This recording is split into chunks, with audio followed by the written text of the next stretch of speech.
My name is Brie, and this is the story of the day my family finally showed me exactly where I stood in their lives.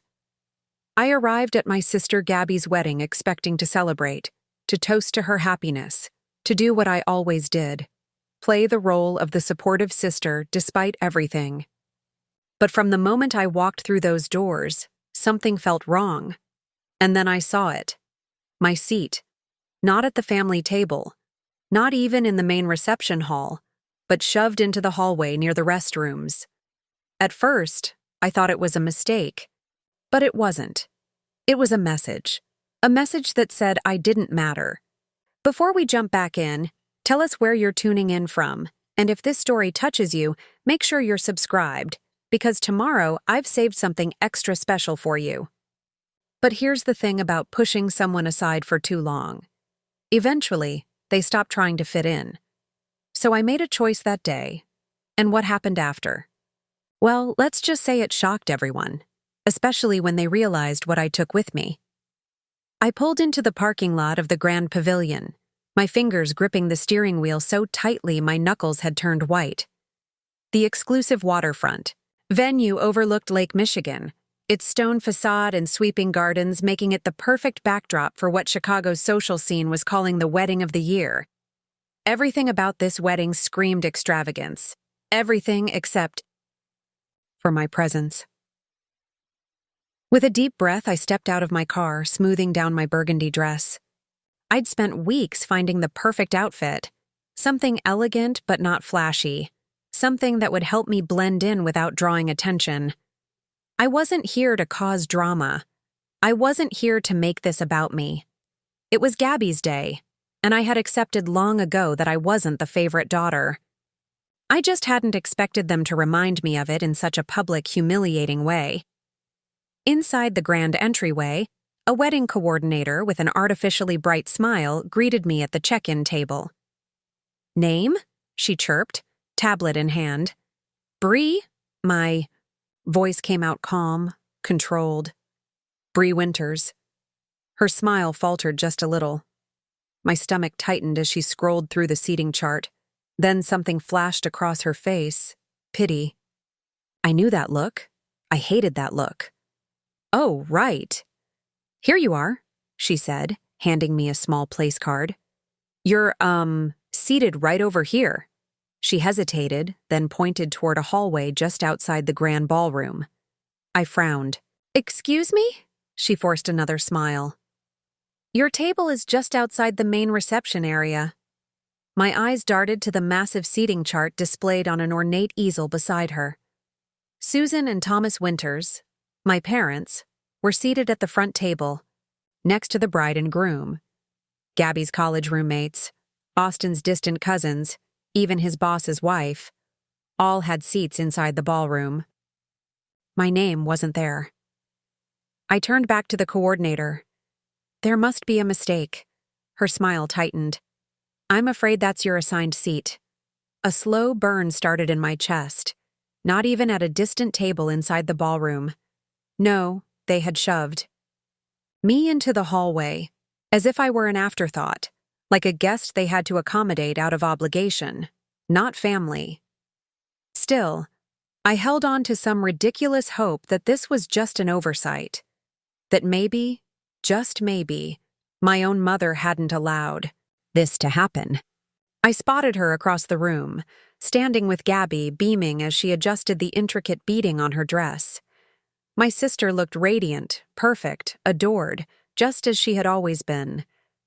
Gabby caught my gaze, tilted her head, then smirked. That smirk told me everything I needed to know. I forced myself forward. "Mom," I said, keeping my voice light. "Can I talk to you for a second?" Susan barely spared me a glance. "Oh, darling, now's not the time. Can't you see we're busy?" "It'll only take a second," I said through gritted teeth. She sighed, annoyed but obliging, and stepped aside. Gabby didn't move, of course. She just watched, her smirk growing. "I just checked my seat," I said. "It's in the hallway." Susan let out a dismissive hum. "Well, we had to prioritize immediate family members at the main tables, Brie. I blinked. Immediate family? I am immediate family. Susan let out a forced, airy laugh, as if I'd said something absurd. Oh, sweetheart, don't be so dramatic. Gabby finally spoke. Did they mess up your seat? Wow, that's unfortunate. Her voice dripped with false sympathy. You know how chaotic wedding planning can be. So many little details, things get overlooked. Her eyes glowed with amusement. She knew this wasn't an accident. I turned back to my mother. Mom, you really think it's okay for me to be seated outside the reception hall, away from everyone? Susan sighed again, clearly bored with the conversation. Brie, don't make a big deal out of this. It's Gabby's special day. Just be grateful you're here. Grateful. The word lodged itself in my throat, bitter and unspoken. Be grateful for being treated like a second-class guest at my own sister's wedding. Be grateful for being discarded, shoved aside, forgotten. I opened my mouth, but Thomas, my father, my ever-passive, conflict-avoiding father, finally spoke. It's just seating, sweetheart, he said, not even looking at me. Let's not ruin the mood. That was it. That was all he had to say. I didn't even bother responding. What was the point? A new voice broke the silence. That's an interesting arrangement. I turned and found Renee, Austin's mother, standing nearby, champagne in hand. Her eyes flickered toward Gabby, then back to me, her expression unreadable. Gabby stiffened slightly. Susan gave Renee a rehearsed, gracious smile. Oh, Renee, you know how tricky wedding planning can be. We tried our best to accommodate everyone. Renee hummed, unconvinced. She looked at me just a second too long, as if reading between the lines. I didn't know what that meant yet, but I held her gaze. Gabby looped her arm through my mother's, effortlessly steering the conversation away. Mom, we should really check on the flowers before the ceremony starts. And just like that, I was dismissed. The ballroom around me was alive with laughter, clinking glasses, and music. A celebration I wasn't truly a part of. I was here, but not welcome. I walked away, my pulse hammering, not toward my assigned table, not toward the hallway. I reached for the place card in my hand, staring at my own name printed in elegant gold script. I turned it over once, then again, before slowly setting it down on a nearby tray. If they thought I was just going to accept this, they didn't know me at all. And they certainly had no idea what I was capable of taking from them. I stared at the dimly lit hallway, my back pressed against the cold wall, fingers tightening around the smooth fabric of my dress. Laughter, clinking glasses, and distant music spilled from the grand ballroom, a world I was never truly a part of. The isolation wasn't new. The humiliation, though, sharper this time, felt oddly familiar, like an old wound being sliced open again. This wasn't an accident. They wanted me to feel small, insignificant, and damn it, they succeeded.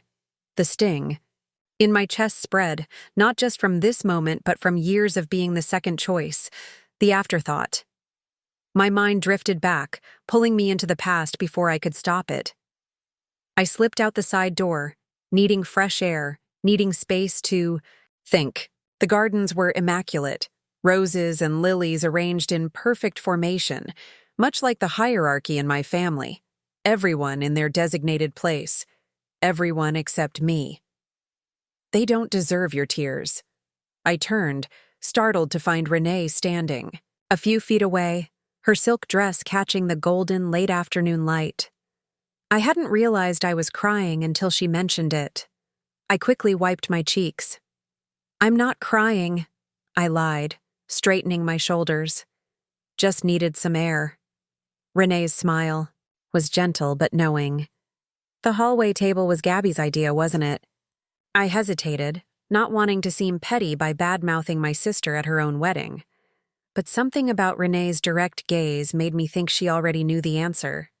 Preparing and narrating this story took us a lot of time, So if you are enjoying it, subscribe to our channel. It means a lot to us. Now back to the story. Most likely, I admitted. Gabby has always had a flair for subtle cruelty. Renee nodded, taking a sip of her champagne. I've noticed. Austin doesn't see it yet, but Mother's... She paused, her eyes meeting mine. We recognize patterns others miss. For a moment, we stood in silence, the weight of her words settling between us. I wondered if she was seeing something I couldn't, if her perspective as an outsider gave her clarity about my family that I lacked after years of conditioning. Have you always been the one they push aside? She asked finally, her voice softer now, genuinely curious rather than pitying. The question caught me off guard. Most people didn't see it, or if they did, they pretended not to.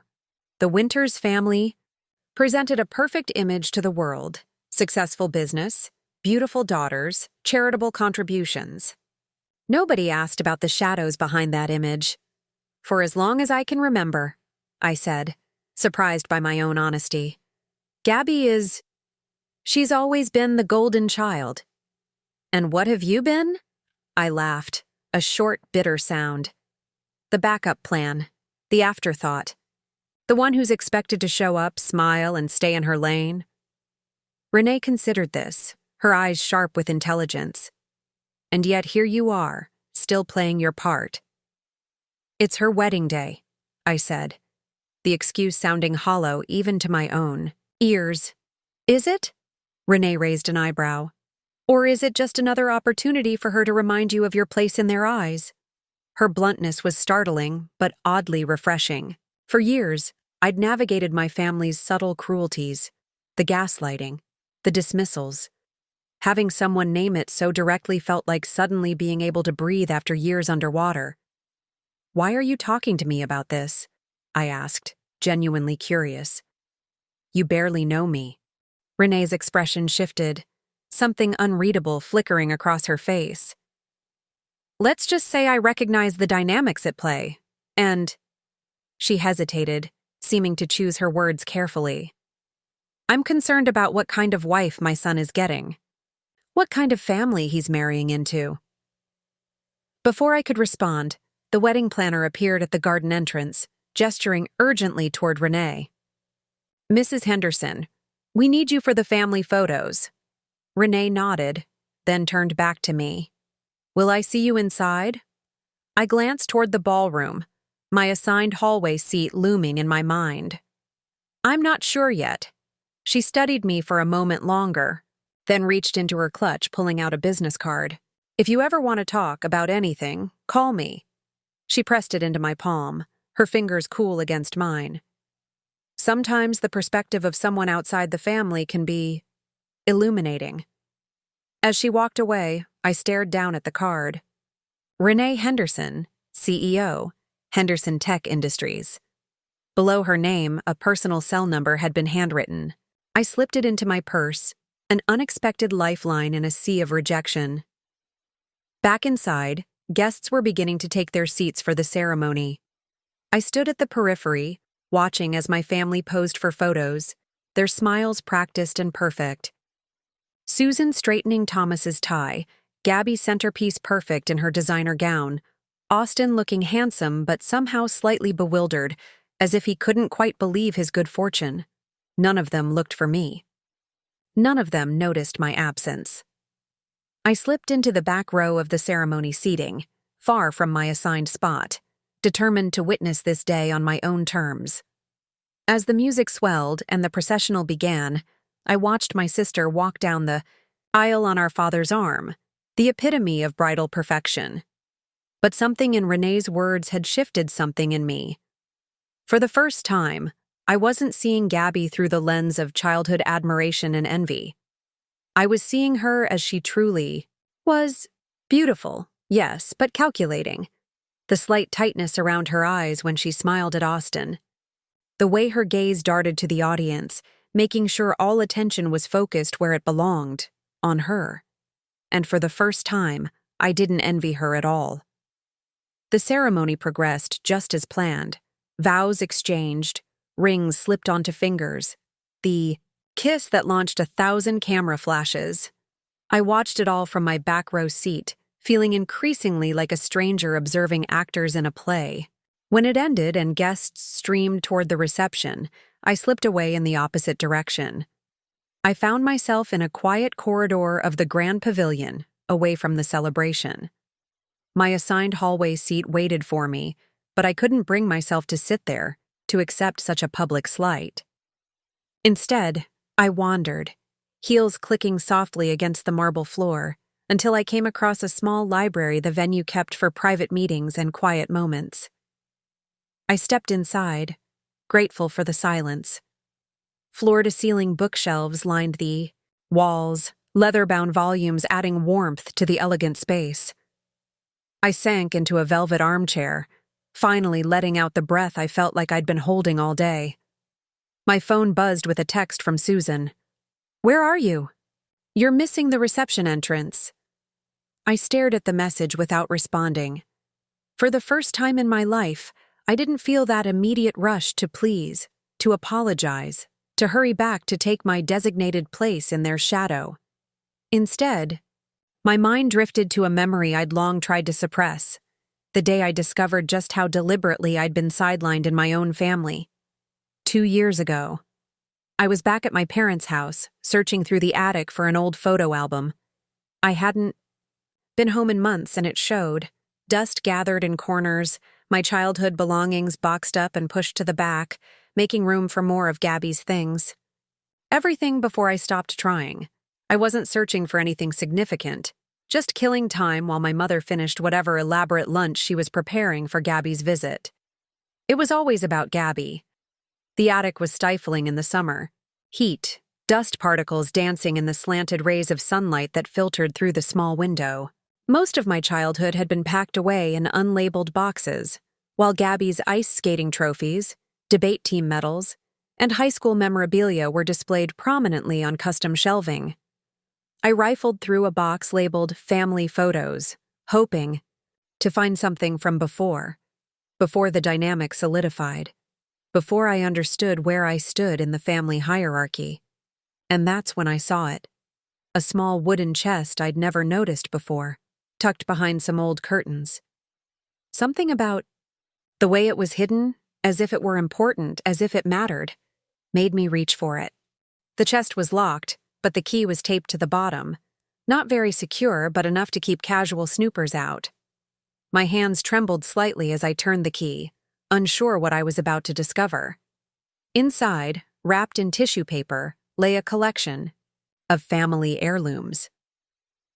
My grandmother's pearl necklace that Susan had always promised would be mine someday. The vintage sapphire ring that had belonged to my great-aunt Lena, the one Thomas had told me was lost years ago. A delicate silver locket with a faded photograph of my grandparents. Beneath these treasures was a folded document. I almost didn't open it, but curiosity won. It was my grandfather's will, the one I'd been told left everything to my parents. But there, in clear black and white, was the truth. To my beloved granddaughter Brianna, I leave my family jewelry collection and 20% shares in Winter's Holdings. I sat there, stunned. The jewelry, the very pieces in this chest, was legally mine. The shares in our family business, shares that would have given me financial independence, were mine. And they had hidden it all. Footsteps on the attic stairs startled me from my shock. I quickly took photos of the will with my phone before closing the chest, my heart pounding. Susan appeared in the doorway, her eyes immediately darting to the chest in my hands. "What are you doing?" "I found this," I said, my voice steadier than I felt. "It has Grandpa's will inside. The one you told me left everything to you and Dad." She didn't even have the decency to look embarrassed. "Oh, you weren't supposed to find that," she said casually, as if she'd simply misplaced a cookbook. "We were going to give those to Gabby for her wedding. The shares, well, you've always been so independent, Brie. We didn't think you needed them like Gabby does. She has a certain lifestyle to maintain." Like that was supposed to be a compliment. Like that was supposed to erase the years of quiet theft. These were left to me, I said, my voice shaking now. Explicitly to me. Not to you, not to be redistributed as you see fit. Don't be dramatic, Susan sighed, using the phrase she always deployed whenever I expressed any negative emotion. Family assets stay in the family. We're just making sure they're used appropriately. By giving my inheritance to Gabby? By putting them where they'll do the most good, she corrected, her tone suggesting I was being childish for even questioning this. Gabby has always had clear plans, a trajectory. You've always been drifting. I wanted to argue, to explain that my drifting was a direct result of having opportunities systematically stripped away from me, of never receiving the same support and encouragement Gabby did. But I knew it would fall on deaf ears. In Susan's version of reality, Gabby's success was due to her innate superiority, and my struggles were character flaws rather than the product of their unequal parenting. I'd like the jewelry back, I said, finally. It's legally mine. Susan laughed, that airy, dismissive laugh that always made me feel 2 inches tall. Oh, Brie, let's not make an issue where there isn't one. These things are valuable family pieces. They need to stay with someone who appreciates their significance. Like Gabby?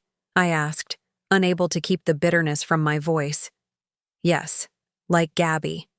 No pretense now, just raw honesty. She knows how to honor traditions, how to represent the family name. I remember standing there, gripping the will so tightly my hands shook, a lifetime of doubt suddenly confirmed in ink. I knew then that I would never win this battle, not on their turf, not by their rules. Not yet. So I placed the chest back where I'd found it, keeping my knowledge, and the photos I'd taken, to myself. I bided my time, consulting quietly with a lawyer friend who confirmed what I already knew. The will was legally binding, and the inheritance was rightfully mine. That was the moment I knew I had always been alone in this family.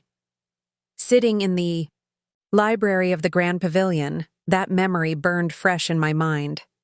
Today, Gabby would be wearing that pearl necklace, my necklace, as her something old.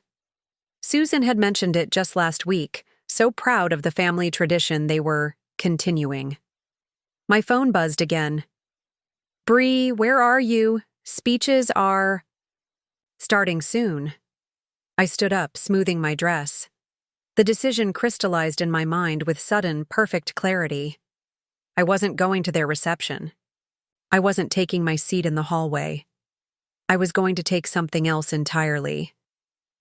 I slipped out of the library and made my way through the venue's corridors, keeping to the periphery where guests were unlikely to spot me. My mind was racing, calculating risks and possibilities. I had no concrete plan yet, only a certainty that I would no longer accept the role they had cast me in.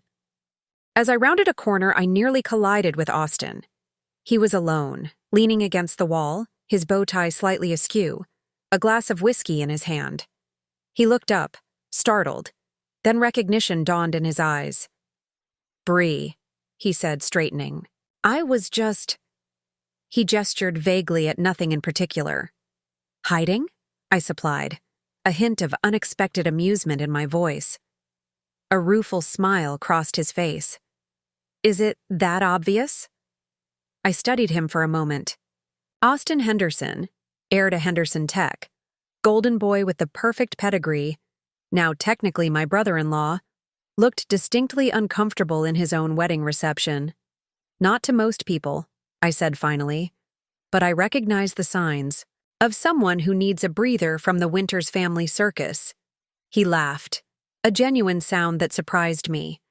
In our limited interactions over the past year, Austin had always seemed reserved, perhaps even a bit formal. I'd attributed it to natural caution around his future in-laws, but now I wondered if there was more to it. Your seat assignment, he said abruptly, his expression sobering. I just found out. I didn't know about that. I tensed, It's fine. It's not fine. He took a sip of his whiskey, his eyes meeting mine directly. Gabby told me you couldn't make it to the reception at all. When I saw your name on the hallway table list, I asked her about it, and she said it was a last-minute change because you preferred to be near the exit for an early departure. The lie was so perfectly Gabby, plausible enough to avoid scrutiny, designed to make me seem like the one who didn't care about family, while making herself look accommodating of my supposed preferences. That sounds like Gabby, I said, keeping my voice neutral. Austin studied me for a moment longer. You know, for sisters, you two are remarkably different. We're not actually sisters, I said without thinking, then immediately wanted to take it back. This was his wedding day, not the time to unload family secrets. But Austin didn't look shocked. If anything, his expression shifted to one of curiosity. Stepsisters? I hesitated, then decided there was little point in hiding it now. Half-sisters. Technically, same mother, different fathers. Oh. He took another sip of his whiskey. Gabby never mentioned that. Gabby doesn't know. Now he did look surprised. What? How is that possible? I sighed, leaning against the wall opposite him. It's complicated. Susan, my mother, had an affair before she married Thomas. I was the result. Thomas accepted me as his own, legally adopted me, but it's always been different. Austin finished quietly. Yes. A silence fell between us, not uncomfortable but laden with unspoken understanding. Austin swirled the amber liquid in his glass, seemingly lost in thought. Can I ask you something? He said finally, his voice lower, more hesitant. That depends, I replied, echoing Renee's earlier words to me. Is this a polite wedding conversation, or is this something else? He didn't smile, didn't even pretend. Something inside me shifted. Austin sighed, rubbing his temple like he was already regretting this. Does your sister ever talk about me differently when I'm not around? There it was. That single question. That moment where reality peeked through. The cracks of whatever illusion Gabby had been feeding him. For a split second, I considered lying. Maybe out of some misplaced sense of protection. Maybe because exposing the truth in a setting like this was a dangerous thing. But then I remembered my seat assignment. I remembered Gabby's smirk. I remembered my mother's dismissal. And I remembered the stolen inheritance. I glanced at his whiskey glass. You should probably finish that first. Austin tensed, then lifted, the glass to his lips and downed the remaining liquid in one swallow. Austin, I said carefully, I don't think you know Gabby as well as you think you do. His jaw tightened. I was afraid of that. Silence stretched between us, thick and suffocating. She's been acting different since the engagement, he finally said, his voice quieter now, edged with something close to frustration. Controlling. There are things she doesn't want me to see, people she doesn't want me to talk to. My stomach twisted, because of course there were. Like you, he added, his gaze direct. She's been remarkably insistent that we shouldn't spend much time together. Said you were difficult and always trying to steal her spotlight. I nearly laughed at the irony. And you believed her? I didn't know what to believe. I barely know you. He shrugged. But my mother kept saying I should make my own judgments. And now this seating thing. He trailed off, then straightened suddenly, as if coming to a decision. I think there's something you should see. He reached into his jacket pocket and pulled out his phone, tapping through to what appeared to be screenshots of text messages. He handed it to me hesitantly. These were sent to my mother anonymously last week. She showed them to me this morning, asked if I was sure about the wedding. I thought they might be fake. Or taken out of context. I scrolled through the messages, my heart sinking with each swipe. There were dozens of texts from Gabby to her friends, to the wedding planner, to people who had no business, knowing what was in her heart. because what was in her heart was cold and calculating. The messages were brutal, petty, cruel. Gabby trashing Renee, calling her controlling, materialistic, a rich old woman who just needed to write the checks and stay out of her life.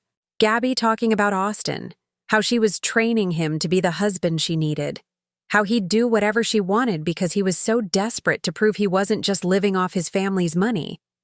And then the worst one, Gabby laughing about how easy this marriage would be because Austin's family had the connections she needed for her social climbing, and all she had to do was play her part until she didn't have to anymore. I looked up from the phone, finding Austin watching me intently. "Are they real?" he asked quietly. I hesitated, but only for a second. "Yes. This is how she talks when you're not around." He closed his eyes briefly, a muscle working in his jaw. "My mother has been trying to tell me, in her way, asking questions, suggesting I take more time. I thought she was just being overprotective. Your mother," I said slowly, "seems like a very perceptive woman." Austin nodded, taking his phone back and slipping it into his pocket. "She is." He straightened his shoulders, his expression shifting, from hurt to something more resolved. "I need to talk to Gabby." "Now? In the middle of your reception? Is there a better time to confront the person you just married about their fundamental dishonesty?" His tone was bitter, but there was a flash of dry humor in his eyes. Despite everything, I found myself admiring his directness. No denial, no desperate attempts to explain away what he'd seen. Just a clear-eyed recognition of the truth, uncomfortable as it was. "What will you do?" I asked. He shook his head slightly. "I'm not sure yet, but I'm not going to pretend I didn't see those messages." He hesitated, then added, "And I'm not going to let them keep treating you like this." The unexpected alliance caught me off guard. I'd spent so long being the odd one out in my family that having someone, especially someone who had just married, into the winter's fold, take my side felt almost disorienting. "You don't have to do that," I said. "This is between me and them." "Maybe," he conceded, "but now I'm involved too."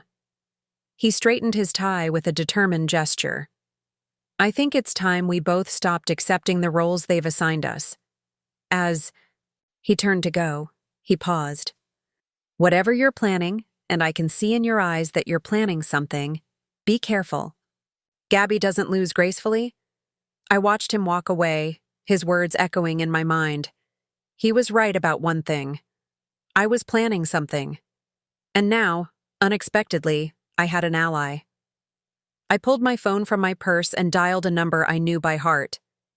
"Liam," I said when my lawyer friend answered, "It's time. Bring the documents we prepared." While I waited for Liam to arrive, I made my way to the coat check. I needed a quiet place to think, to plan my next move. The attendant, a young woman with a kind smile, looked surprised when I asked to see my own coat.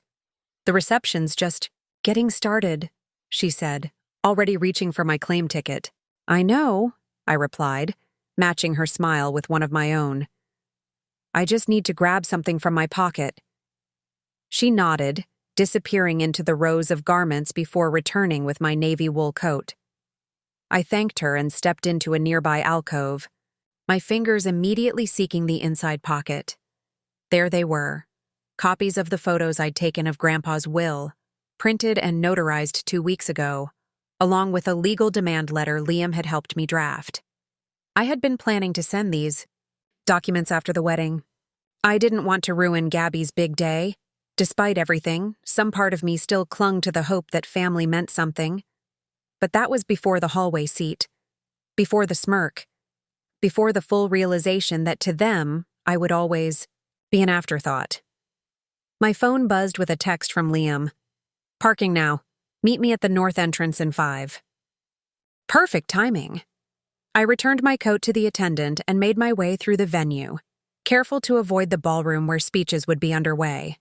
As I crossed through the grand foyer, I caught a glimpse of the reception through the open doors, crystal chandeliers casting a warm glow over elegant table settings, guests in their finery laughing and drinking champagne. At the center of it all, Gabby and Austin at the head table. Though even from this distance I could see the tension in his posture. And there, gleaming at Gabby's throat, was my grandmother's pearl necklace.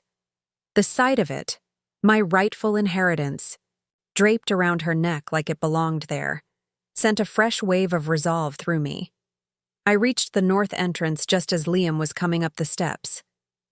He looked sharp in his dark suit, a leather portfolio tucked under his arm. We'd met in law school before I dropped out to pursue photography, another choice my family had deemed impractical and disappointing. "You sure about this?" he asked. Without preamble, his eyes searching mine for any hesitation. "Never been more sure of anything," I replied. He nodded, his expression serious. "I brought everything. The court filing is ready to go first thing Monday morning, but serving them today." He hesitated. "That's going to cause a scene." "I'm counting on it," I said quietly. Liam raised an eyebrow but didn't question me further. That was one of the things I'd always appreciated about him.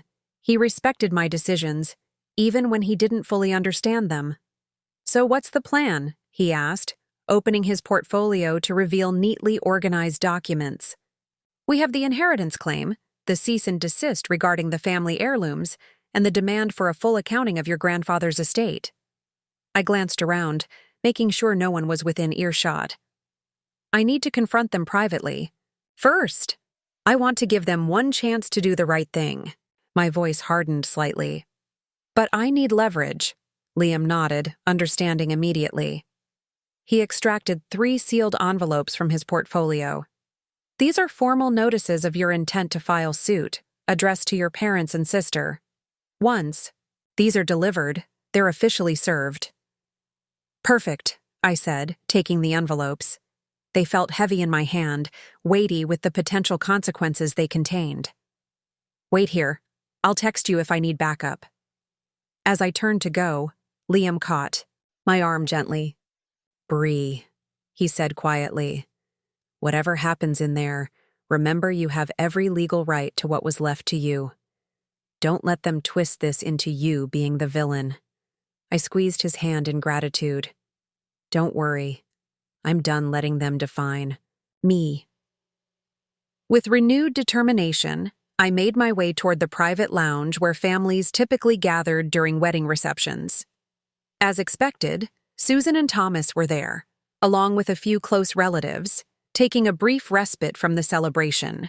My mother spotted me first, her expression shifting quickly from surprise to irritation. "Brie, where have you been? You missed the toasts and—" She paused, noticing the envelopes in my hand. "What are those?" "We need to talk," I said, my voice calmer than I expected. "Privately." Susan glanced around at the curious relatives, then nodded stiffly. "Thomas," she called to my father, who was engaged in conversation with an elderly uncle. "Brie needs to speak with us." The 3 of us moved to a quiet corner of the lounge. I could hear the reception in full swing through the doors. Music, laughter, the sounds of celebration continuing without us. It felt symbolic somehow. "What's this about?" Thomas asked, his expression guarded. "If it's about the seating arrangement, I already told you." "It's not about the seating," I interrupted, surprising myself with my boldness. "Well, not directly. It's about this." I pulled out the photos of the will, laying them on a side table where both could see. Grandpa's will, the one that specifically leaves his jewelry collection and 20% of Winter's holdings to me. The color drained from Susan's face. Thomas looked genuinely confused for a moment, then comprehension dawned in his eyes. "Where did you get this?" Susan demanded, her voice tight. "From the chest you hid in the attic, the one containing the jewelry Gabby is wearing right now." I kept my voice level, factual. "I found it 2 years ago, took photos, and consulted a lawyer. Everything in that chest belongs to me. Legally. Irrefutably." Thomas glanced at Susan, his expression darkening. You told me Harold's will left everything to us jointly. Susan's composure slipped for a fraction of a second before she recovered. It doesn't matter. We're family. What's ours is Gabby's and Brie's eventually anyway. Except it's not working that way, is it? I challenged. You've given my inheritance, my legal inheritance, to Gabby. You've hidden the truth about the company's shares that should have been transferred to me on my 25th birthday. You've lied, manipulated, and stolen from me. That's absurd, Susan scoffed, but her voice lacked conviction. We were protecting those assets until you showed some responsibility, some commitment to the family legacy. You mean until I became more like Gabby, I countered. That was never going to happen, and you know it. Not because I couldn't, but because you never wanted it to. You needed me to be the disappointment to make Gabby shine brighter. Thomas looked genuinely troubled now, his gaze moving between the will photos and Susan. Susan, did you know about this specific bequest to Brie? My mother's hesitation was answer enough. I'm not here to negotiate, I said, cutting through the tension. I'm here to inform you that I'm claiming what's rightfully mine. Today. I handed them each one of the sealed envelopes.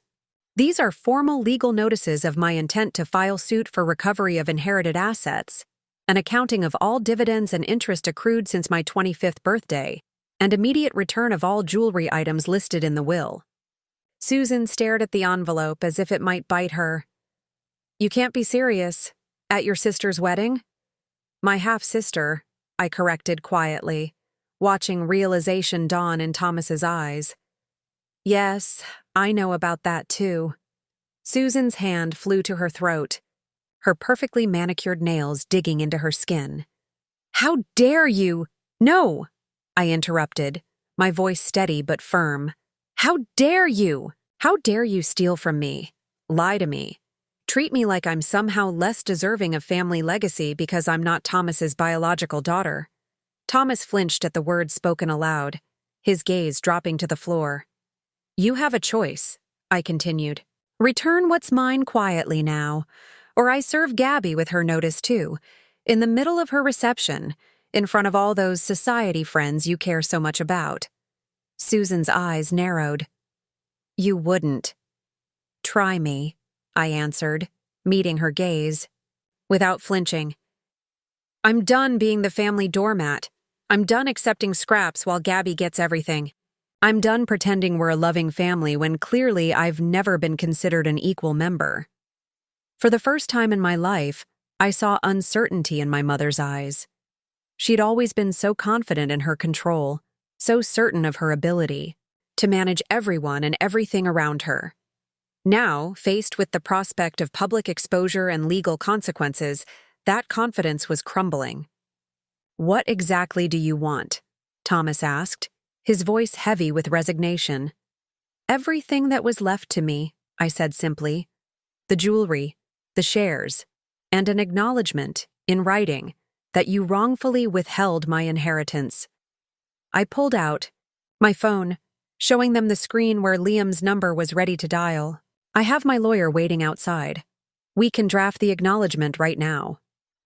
Susan looked like she might argue further, but Thomas placed a restraining hand on her arm. Let's be reasonable, he said quietly. If what Brie says is true, and based on these photos it appears to be, then we need to make this right. I hadn't expected Thomas to fold so quickly. For a moment, I felt a flicker of something like respect for my adoptive father. That flicker died with his next words. We can transfer the shares after the wedding, he said. As for the jewelry, well, Gabby is wearing it now. We can't exactly demand she take it off in the middle of her reception. I smiled, but there was no warmth in it. Actually, that's exactly what I intend to do. Susan's eyes widened. You can't be serious. You would ruin her wedding day over some old jewelry? You mean my jewelry? I corrected, my voice steady. The heirlooms that were specifically left to me, that you took without my knowledge or consent, and that you're now allowing Gabby to parade around in as if they belong to her? Thomas stepped between us, always the peacemaker. Brie, please. Let's handle this like adults. We can arrange for the jewelry to be returned tomorrow. The way you arranged for me to be seated in the hallway today? I interrupted, unable to keep the bitterness from my voice. The way you've arranged for me to be an afterthought my entire life? No. I'm done with your arrangements. Without waiting for a response, I turned and walked toward the ballroom, the third envelope still in my hand. Behind me, I could hear Susan's heels clicking rapidly across the floor as she hurried to catch up. "Brie, stop this right now," she hissed, grabbing my arm just as I reached the ballroom doors. "You're making a scene." I pulled free from her grasp. "I haven't even started." The reception was in full swing. The dance floor crowded with guests moving to the music.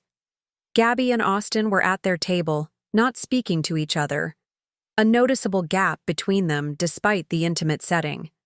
The pearls gleamed around, Gabby's neck catching the light with every movement. I made my way toward them, aware of Susan and Thomas following close behind. Guests turned to look as we passed, sensing the tension that radiated from us like heat from a fire. When I reached the head table, Gabby looked up with irritation. "Where have you been? Dad was looking for you for the father-daughter dance and—" She paused, taking in my expression, the envelope in my hand, and our parents' distressed faces behind me. "What's going on?" "I'd like to speak with you," I said, surprised by the calmness in my voice. "Privately." Gabby glanced around at the curious guests, then back at me. "Can't it wait? We're in the middle of—" "No, it can't wait," I interrupted. "But if you prefer, we can have this conversation right here." Austin, who had been watching silently, stood up. "Let's use the bridal suite," he suggested, his voice neutral but his eyes understanding as they met mine. "It's empty now." Gabby looked like she wanted to argue, but apparently thought better of it. With a tight smile to the guests nearest her table, she stood and followed Austin toward a door at the side of the ballroom. I trailed after them, Susan and Thomas just behind. Once inside the luxurious bridal suite, Gabby rounded on me. "What is the meaning of this?" "It's my wedding day, Brie. Whatever petty grievance you have can surely wait." "The necklace you're wearing," I said, cutting through her tirade. "It's mine." Gabby's hand went instinctively to the pearls at her throat. "What are you talking about?" "These are family heirlooms. Mom gave them to me for the wedding. They're not hers to give." I handed Gabby the envelope. "This is a formal legal notice. Grandpa's will left his entire jewelry collection specifically to me. The pearls, the sapphire ring, the locket, all of it. Mom and Dad have been hiding them from me for years." Gabby looked from the envelope to our parents, confusion and disbelief warring on her face. "Is this true?" Susan stepped forward. "Gabby, darling, it's complicated. Your grandfather had some outdated ideas about inheritance. We were simply ensuring that family treasures remained available for important occasions like your wedding. By stealing them from me," I added, my voice harder now. "Let's be clear about what happened. They deliberately concealed Grandpa's will, kept the jewelry hidden in the attic, and lied to me for years about my inheritance." Austin, who had been silent until now, turned to look at Susan and Thomas with new understanding in his eyes. "So the seating arrangement today, that wasn't an accident, was it? You've been systematically sidelining Brie." Thomas at least had the grace to look uncomfortable. Susan, as always, maintained her composure. "Austin, this is a family matter. I'm sure once everyone calms down—" "I've been calm for 28 years, I interrupted. "I've accepted being the family afterthought, the inconvenient reminder of your past, Mom. I've smiled and nodded and played my part. But I'm done now." I turned to face Gabby directly. "I want my necklace back. And my ring. And everything else? That belongs to me." Gabby's expression hardened, her fingers still clutching the pearls. "You're doing this now? At my wedding reception?" This is so typically you, Brie. Always having to make everything about yourself. I nearly laughed at the irony. That's rich coming from you. The golden child who's never had to fight for anything in her life. Who's had everything handed to her, including things that legally belong to me. I didn't know, Gabby snapped, her carefully controlled facade cracking. How was I supposed to know Mom gave me jewelry that was meant for you? For a moment, I almost believed her. But then I saw it. That familiar flicker in her eyes, the slight curl of her lip. She was lying. She'd always known. Or at least she'd suspected and chose not to question it. Take them off, I said quietly. Now. Gabby's hand tightened around the pearls. No, Gabby, Austin said, his voice gentle but firm. Give her the necklace. She turned to him, betrayal flashing across her face. You're taking her side? I'm not taking sides, he replied, though his expression suggested otherwise. But if what Brie says is true, if these legally belong to her, then keeping them would be wrong. Gabby looked from Austin to me, then to our parents, as if expecting them to intervene, to fix this situation as they'd fixed everything else in her life. But Susan and Thomas remained silent, the weight of their deception finally catching up to them. With trembling fingers, Gabby unclasped the pearl necklace, holding it out to me with a coldness I recognized all too well. Fine, take it. It's just jewelry. And the ring, I said, nodding to the sapphire glinting on her right hand. And the locket in your purse. Her eyes widened slightly. She hadn't expected me to know about the locket. Without a word, she slipped the ring from her finger and retrieved the locket from her clutch, dropping them unceremoniously into my outstretched hand. The weight of these small treasures in my palm felt significant, not just for their monetary value, but for what they represented. A small victory. A reclaiming of what was rightfully mine. Is that all? Gabby asked, her voice dripping with sarcasm. Or would you like to strip me bare in front of my new husband? I met her gaze steadily. That's not all. There's also the matter of my 20% stake in Winter's holdings, the shares Grandpa left me that Mom and Dad have been keeping from me. At this, Thomas finally spoke up. We can discuss the business matters later, Brie. This isn't the time or place. You've been saying that for years, I cut in. There's never a right time for me to claim what's mine, is there? Always later. Always after Gabby's needs have been met. Austin looked between us, realization dawning in his eyes. The company shares, that's why you were so insistent about merging Henderson Tech with Winters, wasn't it? He asked Gabby. It had nothing to do with synergy or market expansion. You were trying to dilute Brie's potential ownership before she discovered it. Gabby's silence was confirmation enough. I turned to my parents, fury and resolve hardening. My voice. I want a written acknowledgement of my inheritance, signed today. And I want access to all company accounts and records first thing Monday morning. Susan shook her head, a tight smile on her lips. You don't know the first thing about running a business, Brie.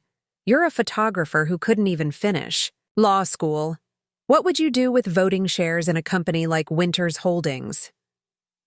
That's not your decision to make, I replied evenly. Grandpa thought I was capable. That's all that matters. Thomas sighed heavily, resignation in his posture. We'll draft something today, a formal acknowledgement. But the company transition will take time. There are legal procedures, board notifications. I'm aware, I interrupted. Liam has already prepared the necessary documents. I glanced at my watch. He's waiting outside. Shall I call him in? Or would you prefer to continue this conversation more publicly? The threat hung in the air between us. Susan's eyes narrowed, but she nodded stiffly. Fine. Have your lawyer draft whatever you need. We'll sign it. I felt no triumph, no joy in their capitulation, only a cold certainty that I was doing what should have been done years ago. We should return to the reception, Gabby said suddenly, her social mask sliding back into place. People will be wondering where we've gone. By all means, I replied, carefully placing my reclaimed jewelry in my purse. Don't let me keep you from your special day. As Gabby moved toward the door, Austin hanging back slightly, I added, Oh, and Gabby? You might want to check your phone. I think you'll find some interesting messages there. Her steps faltered, confusion flickering across her face before she disappeared through the door, Austin following with one last glance in my direction. A look I couldn't quite decipher. I turned back to my parents, who stood watching me as if seeing me for the first time. Perhaps they were. I'll get Liam, I said, moving past them toward the exit. We have paperwork to sign. I found Liam waiting patiently by the north entrance, exactly where I'd left him. His eyebrows raised slightly when he saw me approach, a question in his expression. They're ready to sign, I said, surprising even myself with the steady confidence in my voice. And I already have the jewelry. He straightened, tucking his portfolio under his arm. All of it? Without a fight? Well, not exactly without a fight, I admitted, leading him back toward the private lounge. But Austin intervened, surprisingly. He took my side. Liam followed, his footsteps matching mine. Austin? Gabby's husband? That's unexpected. Trust me, I'm as surprised as you are. I glanced at him. But he seems to be having some revelations of his own about the Winters family today. We found my parents waiting in the lounge, sitting stiffly on opposite ends of a leather couch. The tension between them was palpable, perhaps the first real crack I'd ever witnessed in their unified front. Susan's perfectly manicured nails tapped an impatient rhythm on her clutch, while Thomas stared blankly at the wall, looking older than I'd ever seen him.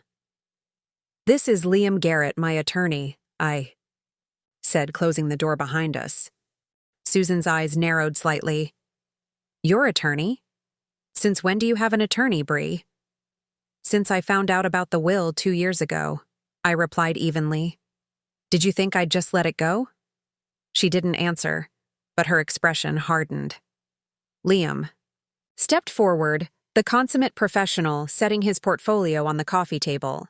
Mr. and Mrs. Winters, I've prepared a formal acknowledgement of Ms. Winters' inheritance rights, as established in Harold Winters' will dated June 12, 2015. He extracted a document, sliding it across the table.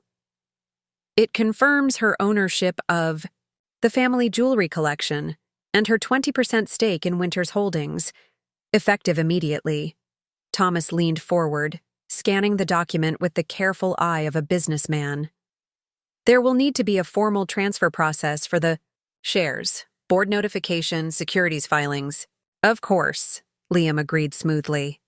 That's addressed in paragraph 3. All necessary procedures will be followed, but the acknowledgement of ownership is effective today. Susan hadn't moved to look at the document. And if we refuse to sign? Then, I file suit first thing Monday morning, I said simply. The will is clear.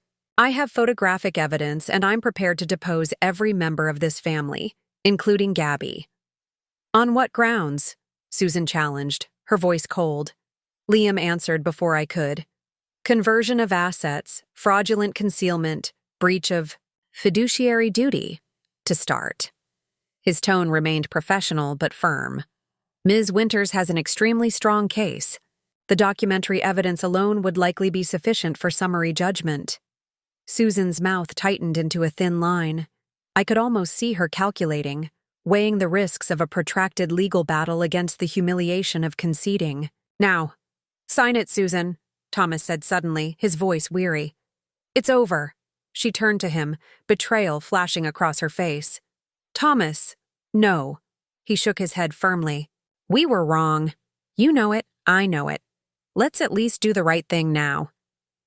He picked up the pen Liam had placed on the table and signed the document with a decisive stroke. After a moment of tense silence, Susan took the pen from him and added her signature, her movements stiff and controlled. Thank you, Liam said, retrieving the document and tucking it safely into his portfolio. I'll have copies sent to your offices on Monday, along with the formal notice to the board of directors. I expected to feel something more in this moment. Triumph, vindication, maybe even relief. Instead, I felt oddly hollow, as if winning this battle had cost me something I couldn't yet identify. Is that all? Susan asked, her voice devoid of emotion for now, I replied.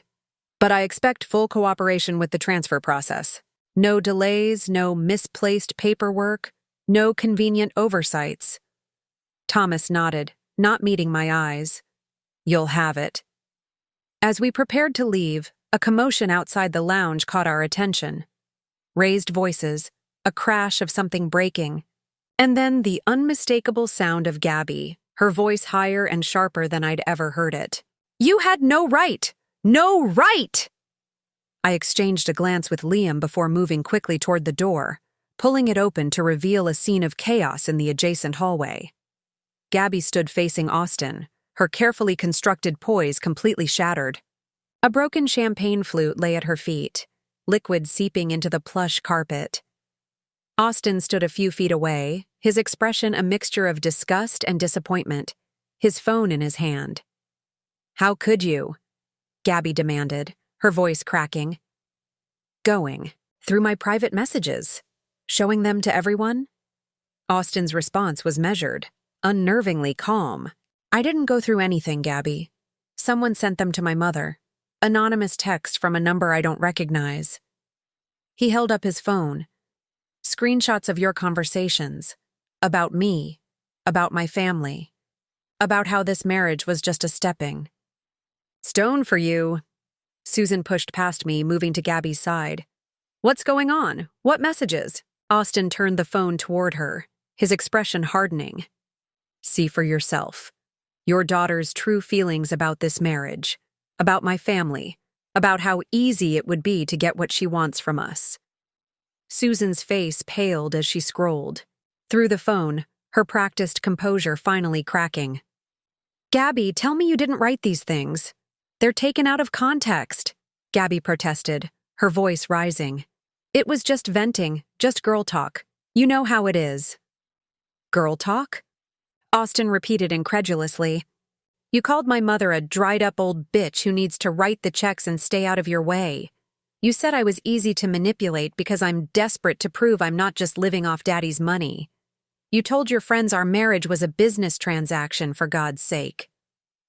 Guests had begun to gather at the end of the hallway, drawn by the commotion. Renee Henderson appeared, her expression unreadable as she took in the scene. Who sent these? Gabby demanded, turning to face me with sudden fury. It was you, wasn't it? You couldn't stand that today was about me, could you? You had to ruin it. I shook my head slowly. I didn't send anything, Gabby. I didn't have to. Your own words did this. Liar, she spat, taking a step toward me before Thomas caught her arm.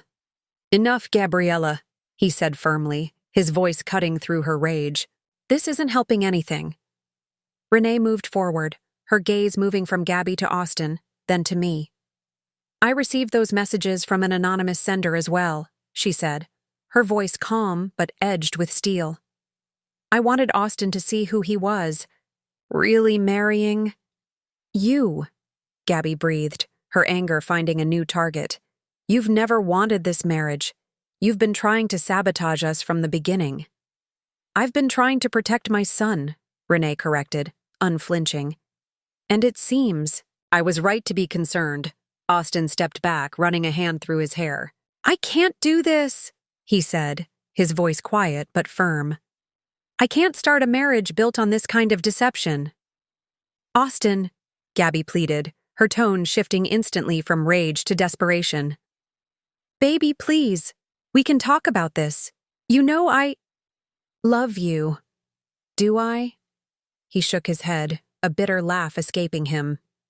I don't think I know anything about you anymore, Gabby, except that you're not the person I thought I was marrying. He turned, moving past the gathered guests with purposeful strides. Gabby started to follow, but Renee stepped into her path. I think you've done enough damage for one day, she said quietly.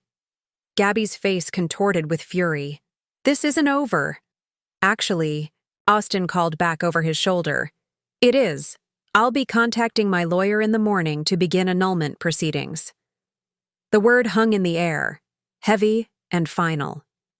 Annulment, as if the marriage had never happened at all. Gabby stood frozen, the color draining from her face as the reality of what was happening finally seemed to hit her. In the span of 20 minutes, she had lost the pearls, the husband, the perfect society wedding she had spent a year planning. I felt a strange mix of emotions watching her. Pity, certainly, but also an undeniable sense of justice being served. For once, Gabby wasn't getting everything she wanted. For once, she was experiencing consequences. Susan turned to me, her eyes blazing with cold fury. I hope you're satisfied, Brie. Is this what you wanted? To destroy your sister's wedding? I didn't do this, I replied calmly. I didn't send those messages, but I won't pretend to be sorry that the truth came out. I looked past her to Gabby, who stood trembling with shock and rage. Maybe now she'll understand how it feels to lose something you care about. Liam touched my arm gently. Brie, we should go. We've done what we came to do. He was right. The documents were signed. The jewelry was in my purse. There was nothing more to be gained by staying in this toxic atmosphere. I'm leaving, I said, addressing no one in particular. Goodbye. As we turned to go, I caught a glimpse of Thomas watching me, an unreadable expression on his face. Something almost like regret or perhaps respect. But I didn't stop to analyze it. I'd spent too many years trying to decipher the cryptic emotions of my family, always searching for approval that never came. It was time to walk away. As Liam and I walked through the grand foyer, heading for the exit, I felt a strange lightness in my chest. For nearly 3 decades, I had carried the weight of being the family disappointment, the unwanted daughter, the perpetual afterthought. Now, with the truth exposed and my inheritance reclaimed, I could finally set that burden down. We were almost at the door when a voice called out behind us. Brie, wait. I turned to see Thomas hurrying toward us, his face flushed with exertion. Liam tensed beside me, shifting slightly as if to place himself between me and my father. It's okay, I murmured to him, before facing Thomas. What is it? Thomas glanced at Liam, then back to me. Can we speak privately? Just for a moment. I hesitated, then nodded to Liam. I'll meet you at the car. Liam looked unconvinced but respected my decision. I'll be right outside if you need me, he said, giving Thomas a pointed look before stepping through the grand entrance doors. Thomas led me to a small alcove off the main foyer, where a pair of upholstered benches faced each other under a stained glass window. The late afternoon sun filtered through the colored glass, casting rainbow patterns across the marble floor. He sat heavily on one bench, gesturing for me to take the other. I owe you an explanation, he said, his voice low and strained. And an apology. I remained standing. You signed the documents. That's all I needed from you. He shook his head slowly. No, it's not. There's something else you should know. He took a deep breath, seeming to gather his courage. Something about your grandfather's will, about why Susan was so determined to keep it from you. Despite myself, I felt curiosity stir. I'm listening. The jewelry, the 20% stake in the company, those weren't the only things Harold left you. Thomas looked up at me, his eyes tired but clear. He also left you controlling interest in the Winters family trust. I stared at him, trying to process this information. The trust? But that controls everything, Thomas finished quietly. The real estate holdings, the art collection, the offshore accounts. The trust is the majority shareholder in Winters Holdings. Whoever controls the trust controls the entire family fortune. My legs suddenly felt weak, and I sank onto the bench, opposite him. That's impossible. Grandpa would never. He did. Thomas reached into his inner jacket pocket and withdrew a folded document. This is the full copy of Harold's will, the one Susan kept from you, the one she made me promise never to mention. He held it out to me. Harold always had a soft spot. For you, Brie. He saw something in you, integrity perhaps, that he felt was lacking in the rest of us. With trembling fingers, I took the document, unfolding it carefully. There it was, in black and white. To my granddaughter, Brianna, I leave my voting interest and controlling position in the Winters Family Trust, effective on her 25th birthday or upon my death, whichever comes later. I looked up at Thomas, stunned. You've known about this all along? You let them hide this from me?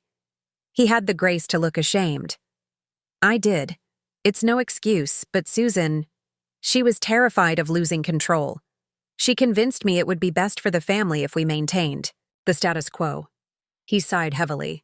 I've spent my entire marriage deferring to her judgment, letting her make the decisions, staying in the background. It was easier that way. Comfortable. Comfortable for whom? I asked, my voice hardening. Not for me. Never for me. I know, he admitted. I've failed you, Brie. Failed you as a father. Failed you as a trustee. He gestured to the will in my hands. But I'm trying to make it right now. That's the original. There are no other copies. Susan made sure of that. But with this, you can claim everything that's rightfully yours. I studied him, trying to understand his sudden change of heart. Why now? After all these years, why are you giving me this today? Thomas was quiet for a long moment, his gaze distant. When Harold was dying, he made me promise to look after you, to make sure you received your inheritance. I gave him my word. His voice grew softer. I've broken that promise for 6 years. Watching you today, your courage, your dignity even, in the face of Gabby's hallway seating and all the ways we've marginalized you, it finally gave me the courage to honor my promise to your grandfather. I looked down at the will again, still trying to absorb the magnitude of what it meant. Controlling interest in the trust, the power to decide the direction of Winters' holdings, the ability to access accounts I hadn't even known existed, does. Susan know you're giving this to me? I asked. A hint of a smile crossed Thomas's face. No, and she won't be pleased when she finds out. That's an understatement, I murmured, carefully folding the document and tucking it into my purse alongside the jewelry. Thank you, I added after a moment, for finally doing the right thing. Thomas nodded, his expression solemn. There's something else you should know, Brie. He hesitated, then continued. About your biological father. I stiffened. This was a topic that had been strictly forbidden throughout my childhood. Whenever I'd asked questions about my real father, Susan had shut them down immediately, and Thomas had always deferred to her wishes. He's been trying to contact you, Thomas said quietly. For years. Susan intercepted his letters, his calls. She was determined to keep him out of your life. Why? I asked, a forgotten ache awakening in my chest. Why would she do that? Because Vincent Gregory wasn't just anyone. He was Harold's protege, his chosen successor before Susan married me. Thomas's voice held a note of old bitterness. Your grandfather wanted Vincent to run the company, but when Susan became pregnant with you, and Vincent was committed to marrying someone else, well, Harold arranged a suitable alternative. I stared at him, realization dawning. You. Thomas nodded, a rueful smile on his lips. Me. A sensible match with the right background and education.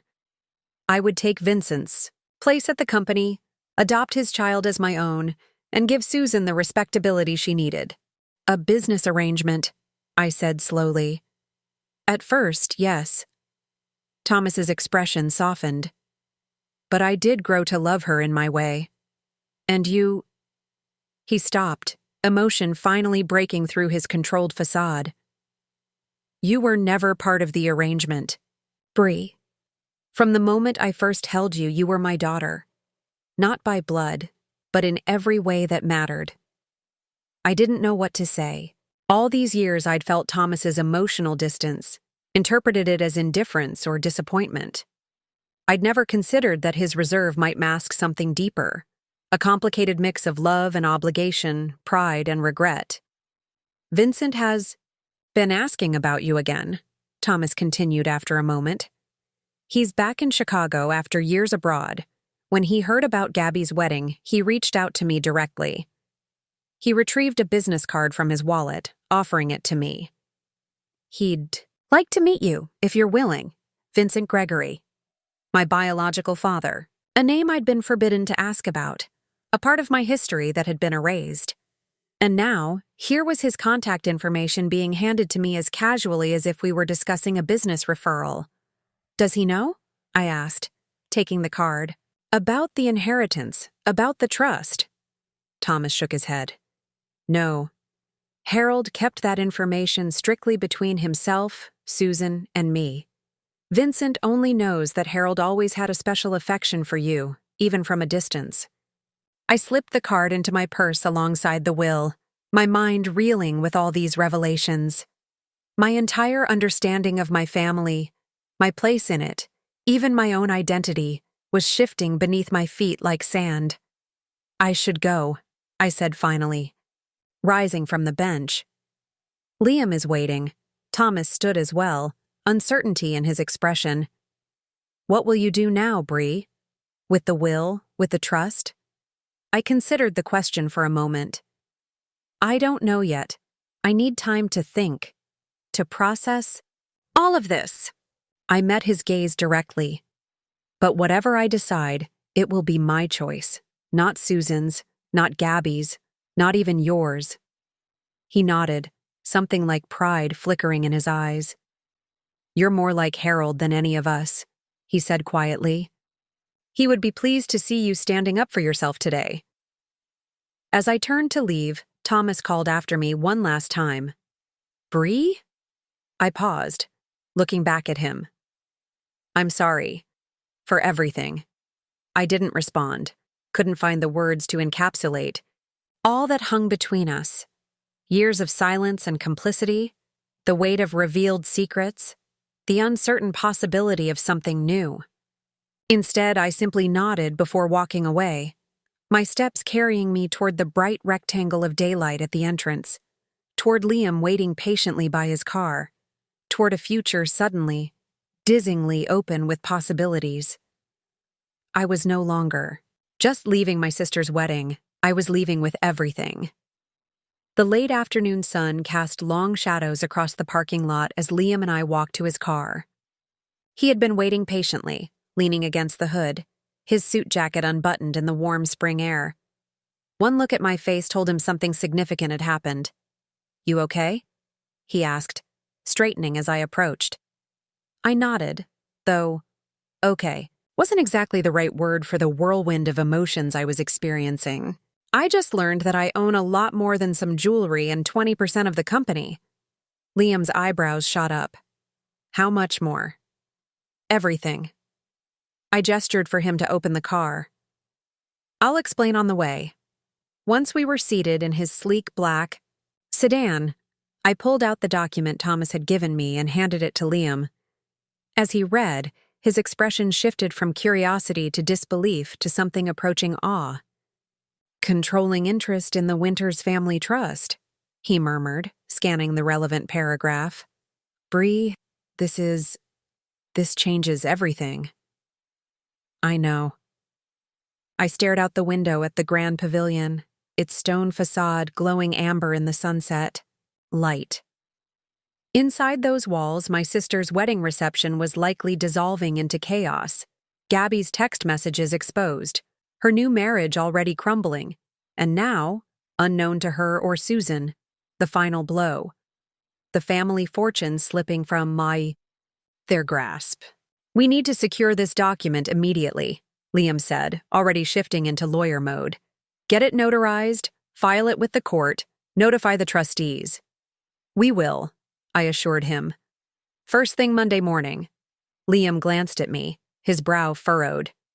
Why not now? We could go straight to my office, make copies, start the process immediately. I considered his question. The practical, cautious move would be to do exactly as he suggested, to secure my claim as quickly as possible, before Susan or anyone else could interfere. Yet something held me back. I need some time, I said finally. Just a few hours to process all of this. Today has been a lot. Liam's expression softened with understanding. Of course. He started the car, the engine purring to life. Where to then? Your apartment? I shook my head. No, there's somewhere else I want to go first. 20 minutes later, we pulled up in front of a modest brick townhouse in Lincoln Park. My grandfather's home, the place where he'd lived for the last decade of his life after downsizing from the sprawling Winters estate in Lake Forest. The property had stood empty since his death, neither sold nor occupied, as if frozen in time awaiting its rightful owner. You still have the key? Liam asked as we approached the front door.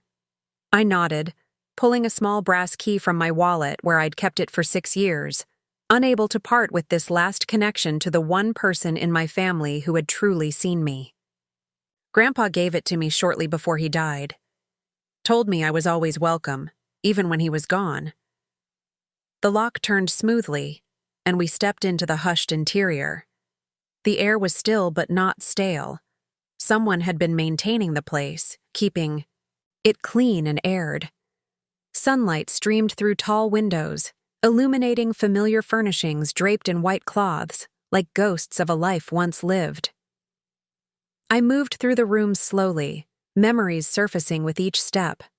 Sunday afternoons playing chess in the study, summer evenings on the back porch, Grandpa teaching me to identify constellations, the Christmas when he'd given me my first professional camera, ignoring Susan's disapproval.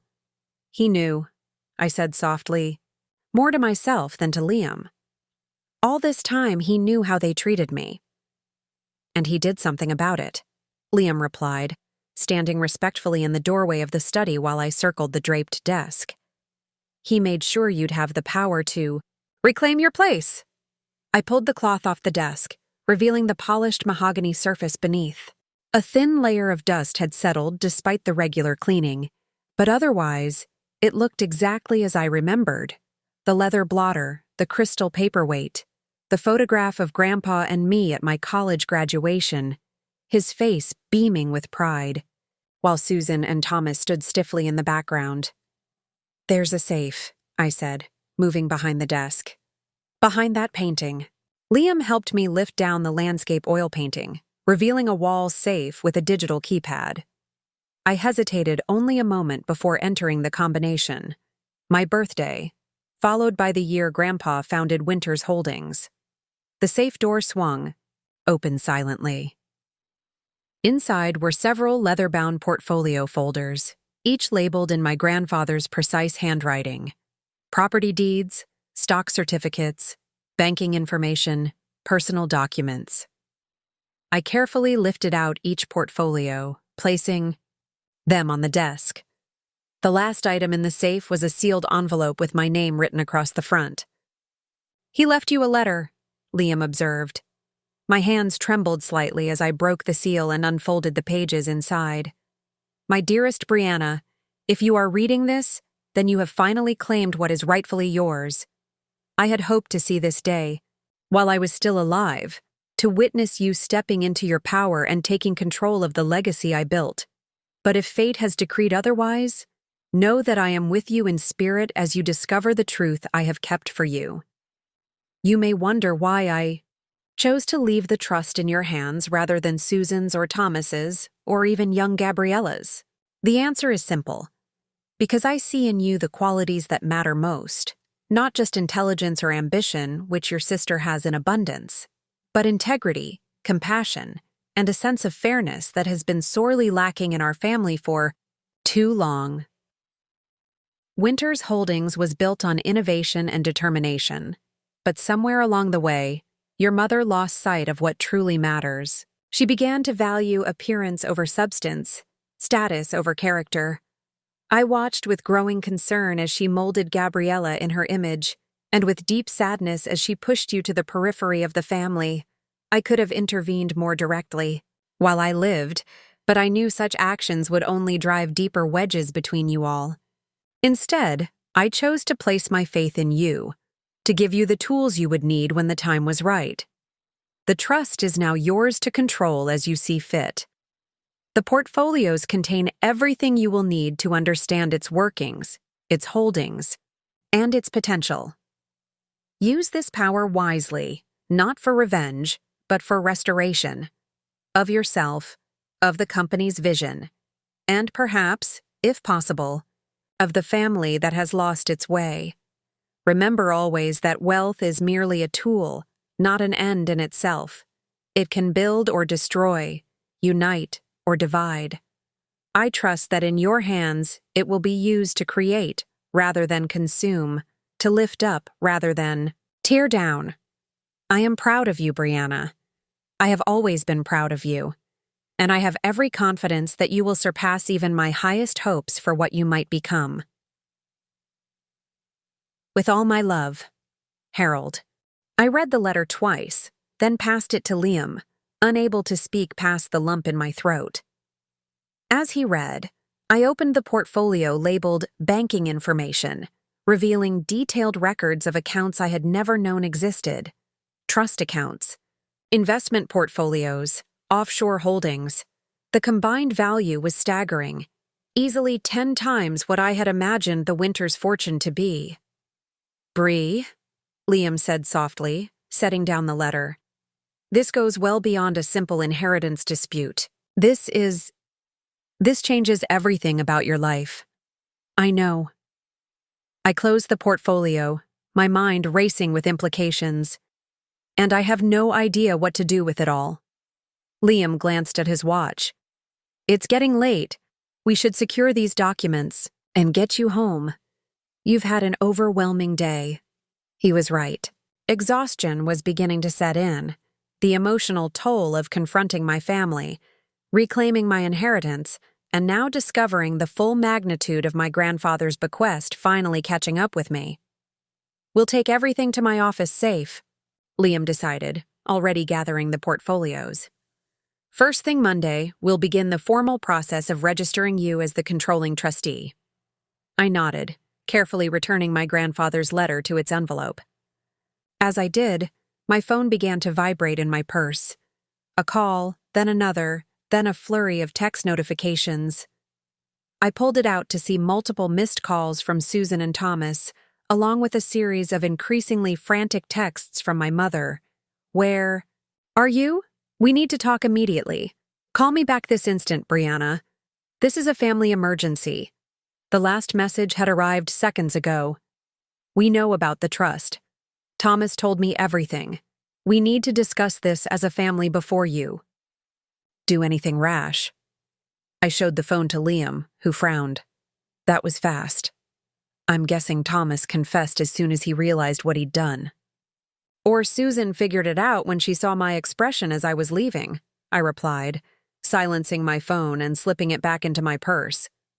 Either way, they know they've lost control. What do you want to do? Liam asked, watching me carefully. Looked around my grandfather's study one last time, drawing strength from the memories it held, from the confidence he had placed in me. Then I turned to Liam, my decision made. I want to disappear, I said simply. Just for a few days. No contact with any of them until I've had time to think, to plan my next move. Liam nodded. I know just the place. My family has a lake house in Michigan, completely private. No one would think to look for you there. Relief washed over me. That sounds perfect. As we gathered the documents and prepared to leave, I paused at the front door, looking back at my grandfather's home. A place that, I now realized, legally belonged to me through the trust. One more piece of my rightful inheritance, one more connection to the man who had believed in me when no one else did.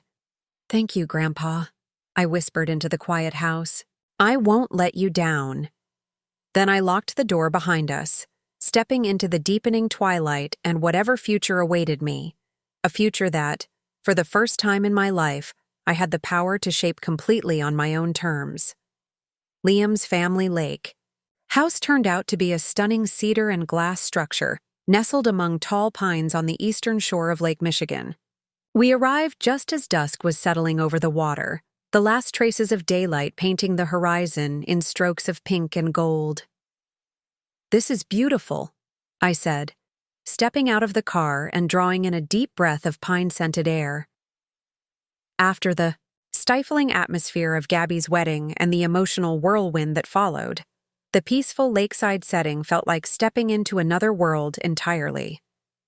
My parents only use it in July and August, Liam explained, retrieving our bags from the trunk, my purse with its precious contents, and a small overnight bag he'd quickly packed at his apartment before leaving the city. The rest of the year, it sits empty unless I come up for a weekend. The interior was just as impressive as the exterior.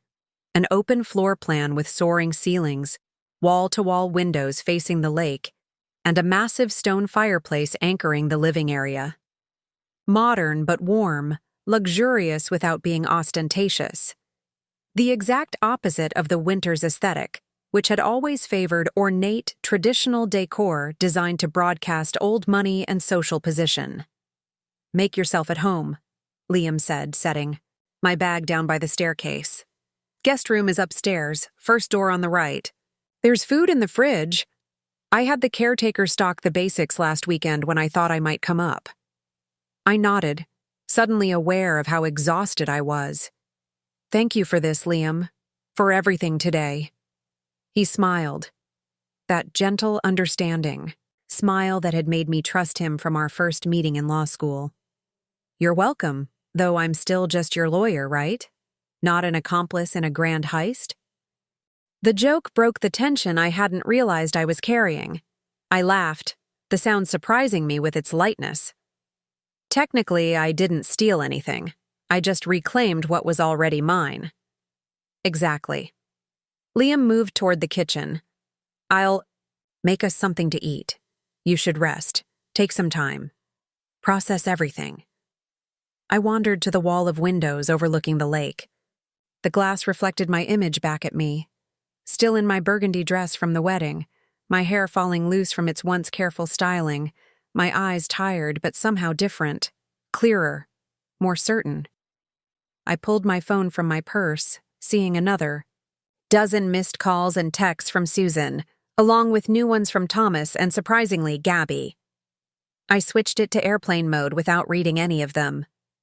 Whatever crisis was unfolding back in Chicago would have to unfold without me, at least for tonight.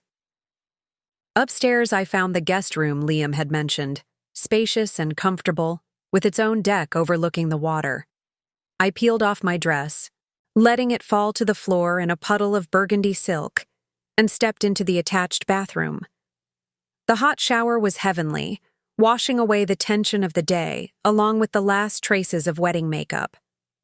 Wrapped in a plush robe I found hanging on the bathroom door, I returned to the bedroom to discover Liam had silently dropped off a t-shirt and sweatpants.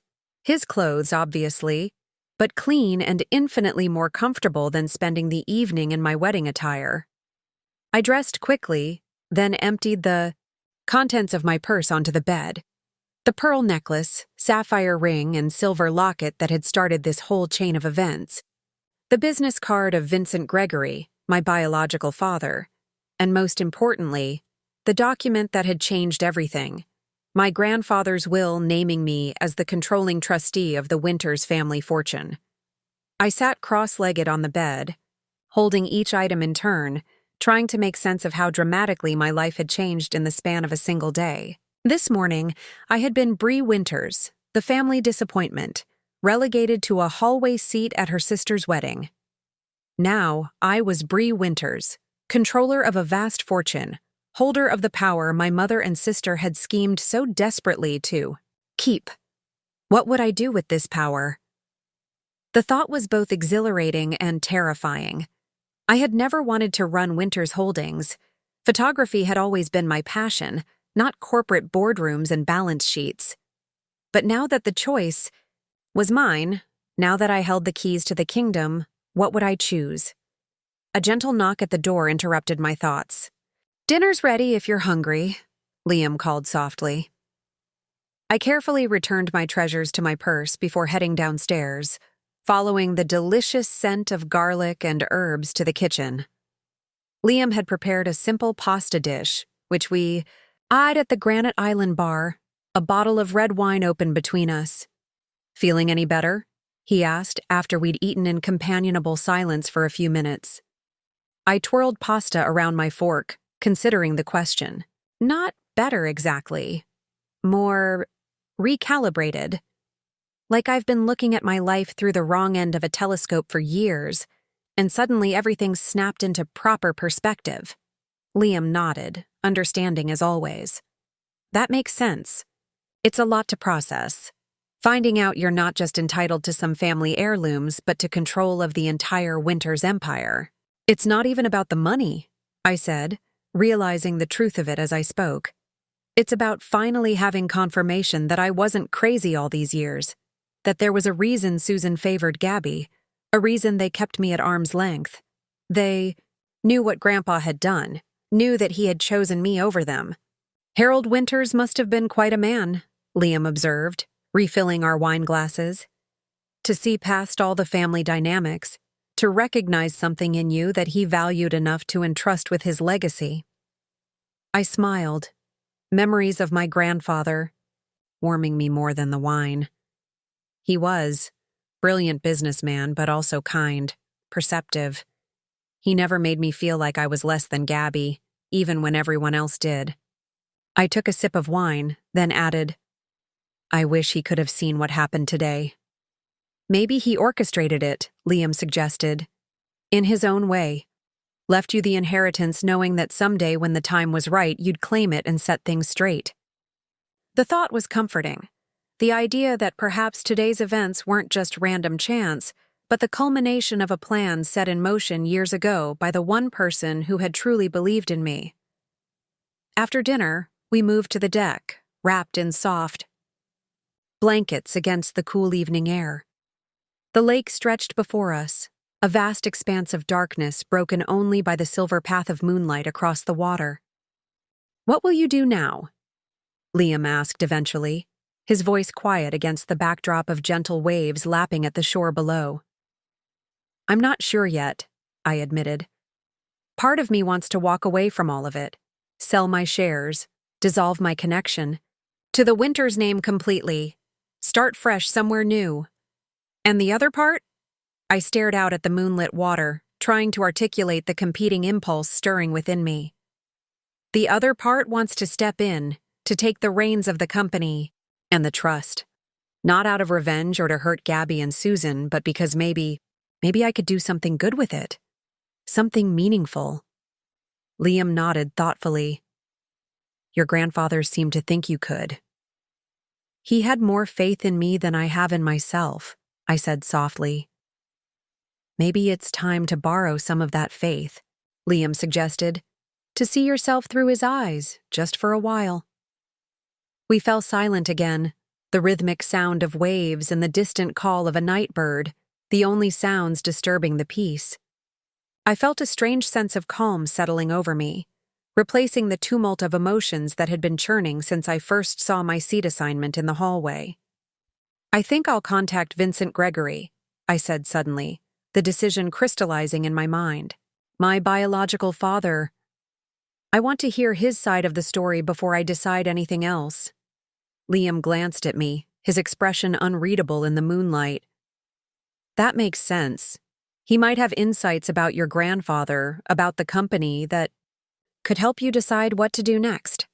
And about me," I added quietly. "About where I come from, who I am, apart from the Winter's name." We stayed on the deck a while longer, talking intermittently about everything and nothing. Law school memories, Liam's current cases, my photography projects. It felt normal, comforting, a necessary counterbalance to the extraordinary events, of the day. When I finally went up to bed, exhaustion crashed over me in waves. I barely had time to slip under the covers before sleep claimed me, deep and dreamless for the first time in years. I woke to sunshine streaming through the windows and the smell of coffee wafting from downstairs. For a moment, I was disoriented. The unfamiliar room and the events of the previous day seeming like fragments of a strange dream. Then, reality reasserted itself, and with it came a surprising sense of clarity. Today was the first day of my new life. Whatever I decided to do with my inheritance, with the trust, with Winter's holdings, those decisions would shape not just my future, but the future of everyone connected to the Winter's name. It was time to step out of the shadows and into the light. Time to claim not just my inheritance, but my place in the world. After a quiet breakfast with Liam, homemade waffles and strong coffee on the deck, the lake shimmering in the morning sun, I finally steeled myself to look at my phone. Switching it off airplane mode unleashed a flood of notifications. 27 missed calls, 43 text messages, and 16 voicemails. Most were from Susan, her messages growing increasingly frantic and then coldly threatening as the hours passed. "This is childish behavior, Brianna. You have no idea what you're doing. If you proceed with this nonsense, you'll regret it. The board will never accept you. You're making a fool of yourself." Thomas's messages were fewer and more measured. "Please call when you can, Brie. Susan is very upset. Perhaps we can discuss this calmly. I understand you need time, but please let us know you're safe." Most surprising were the 3 messages from Gabby. "What the hell did you do? Mom is completely losing it. Thanks for ruining my wedding and the aftermath. Call me. Not Mom. Just me. We need to talk." I scrolled through them all, feeling strangely detached, as if reading about someone else's family drama. Then I noticed a text from an unknown number that had come in early this morning. "Brie, this is Austin Henderson. Renee gave me your number. When you're ready to talk, I have information that might interest you about the family business. No pressure, no agenda. Just think you deserve to know everything." That was unexpected. I showed the message to Liam, who raised his eyebrows. "The plot thickens," he said. "Think it's legitimate? Or a ploy from your mother or sister to draw you out?" I considered the possibility. It feels genuine, and Renee struck me as someone who sees through the Winter's facade.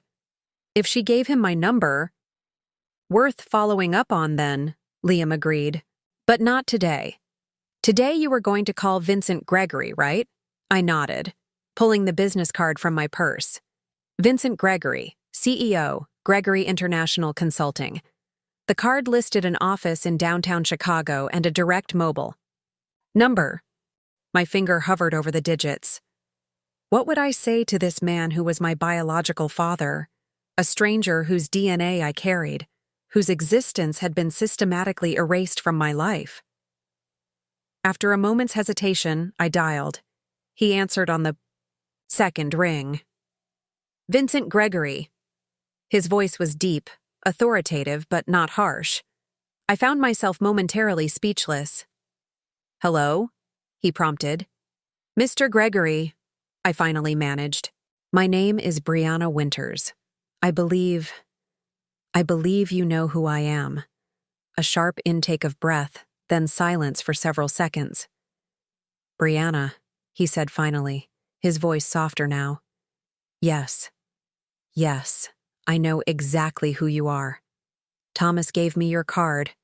Yesterday. He said you wanted to meet me." "I've wanted to meet you for 28 years, he replied, emotion evident in his voice. Are you open to that possibility?" "I am," I said, surprised by my own certainty. "I have questions." "A lot of them, I'm sure you do."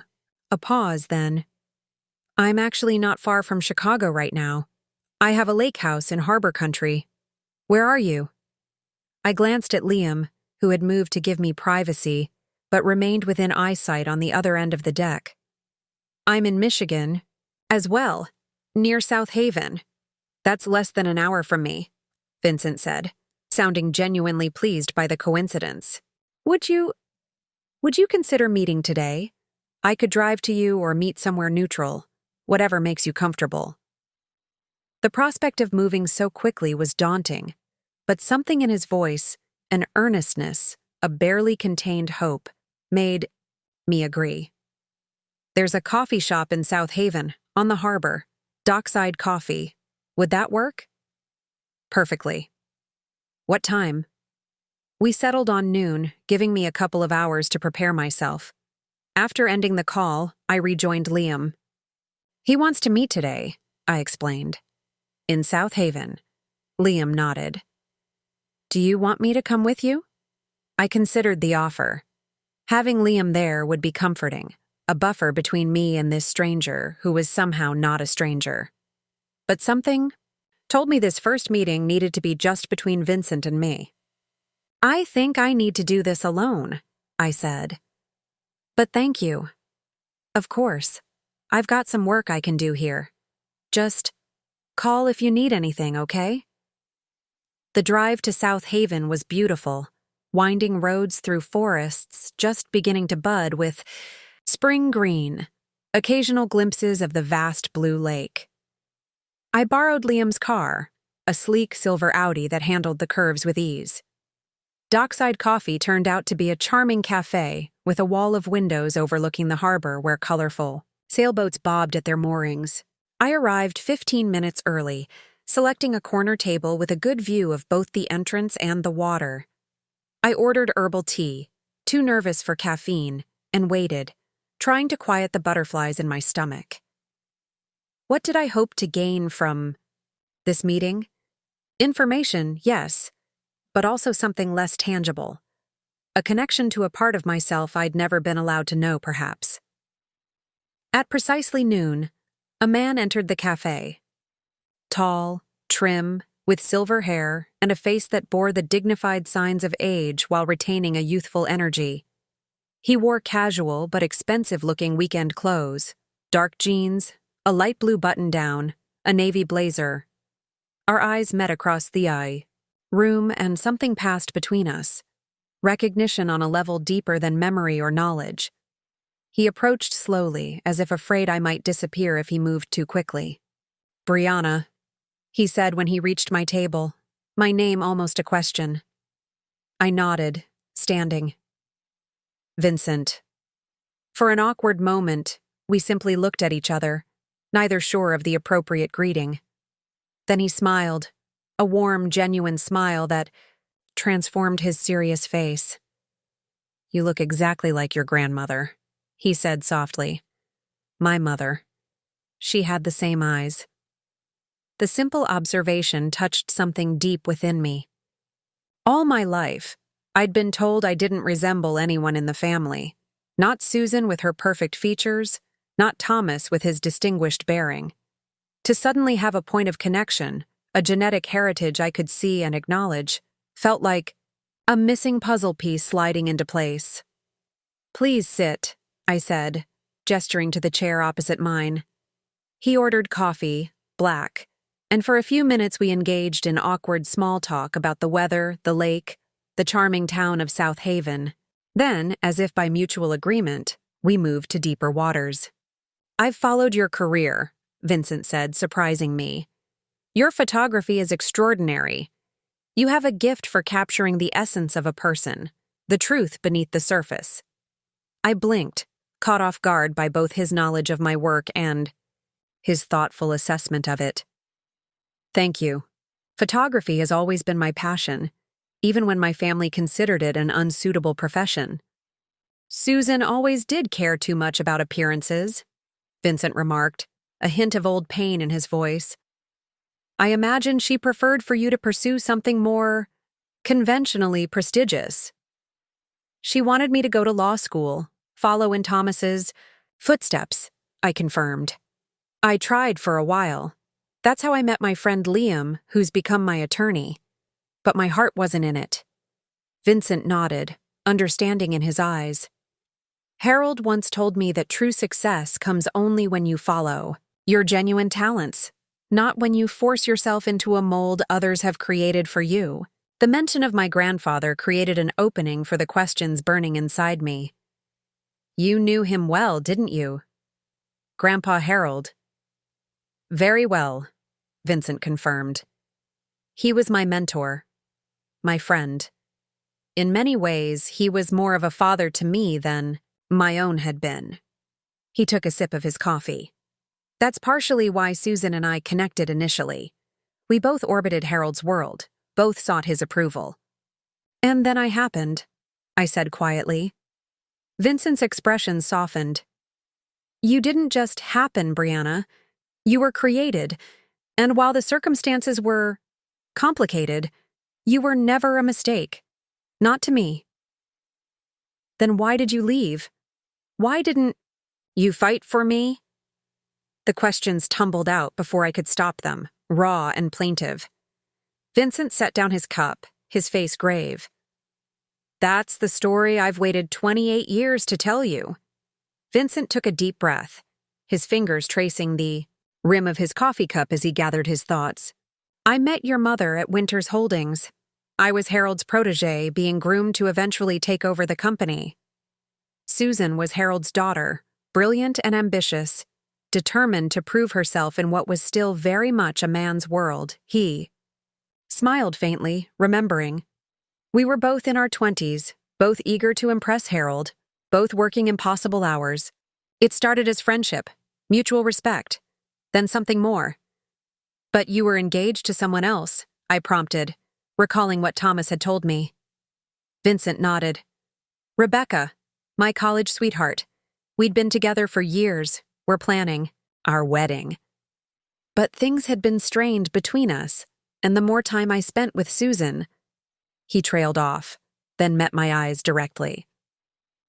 I'm not proud of what happened, Brianna. The affair was wrong, a betrayal of Rebecca's trust. But when Susan told me she was pregnant, I was ready to take responsibility. What do you mean? I broke off my engagement to Rebecca. I went to Susan and told her I wanted to marry her, to raise our child together. His expression darkened. She laughed in my face. I blinked, surprised. What? Susan had never seen our relationship as anything serious.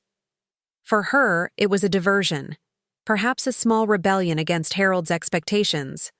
But marry me? Have a child with me? That was never part of her plan. Vincent's voice held decades-old pain. She informed me she had already worked out a more suitable arrangement.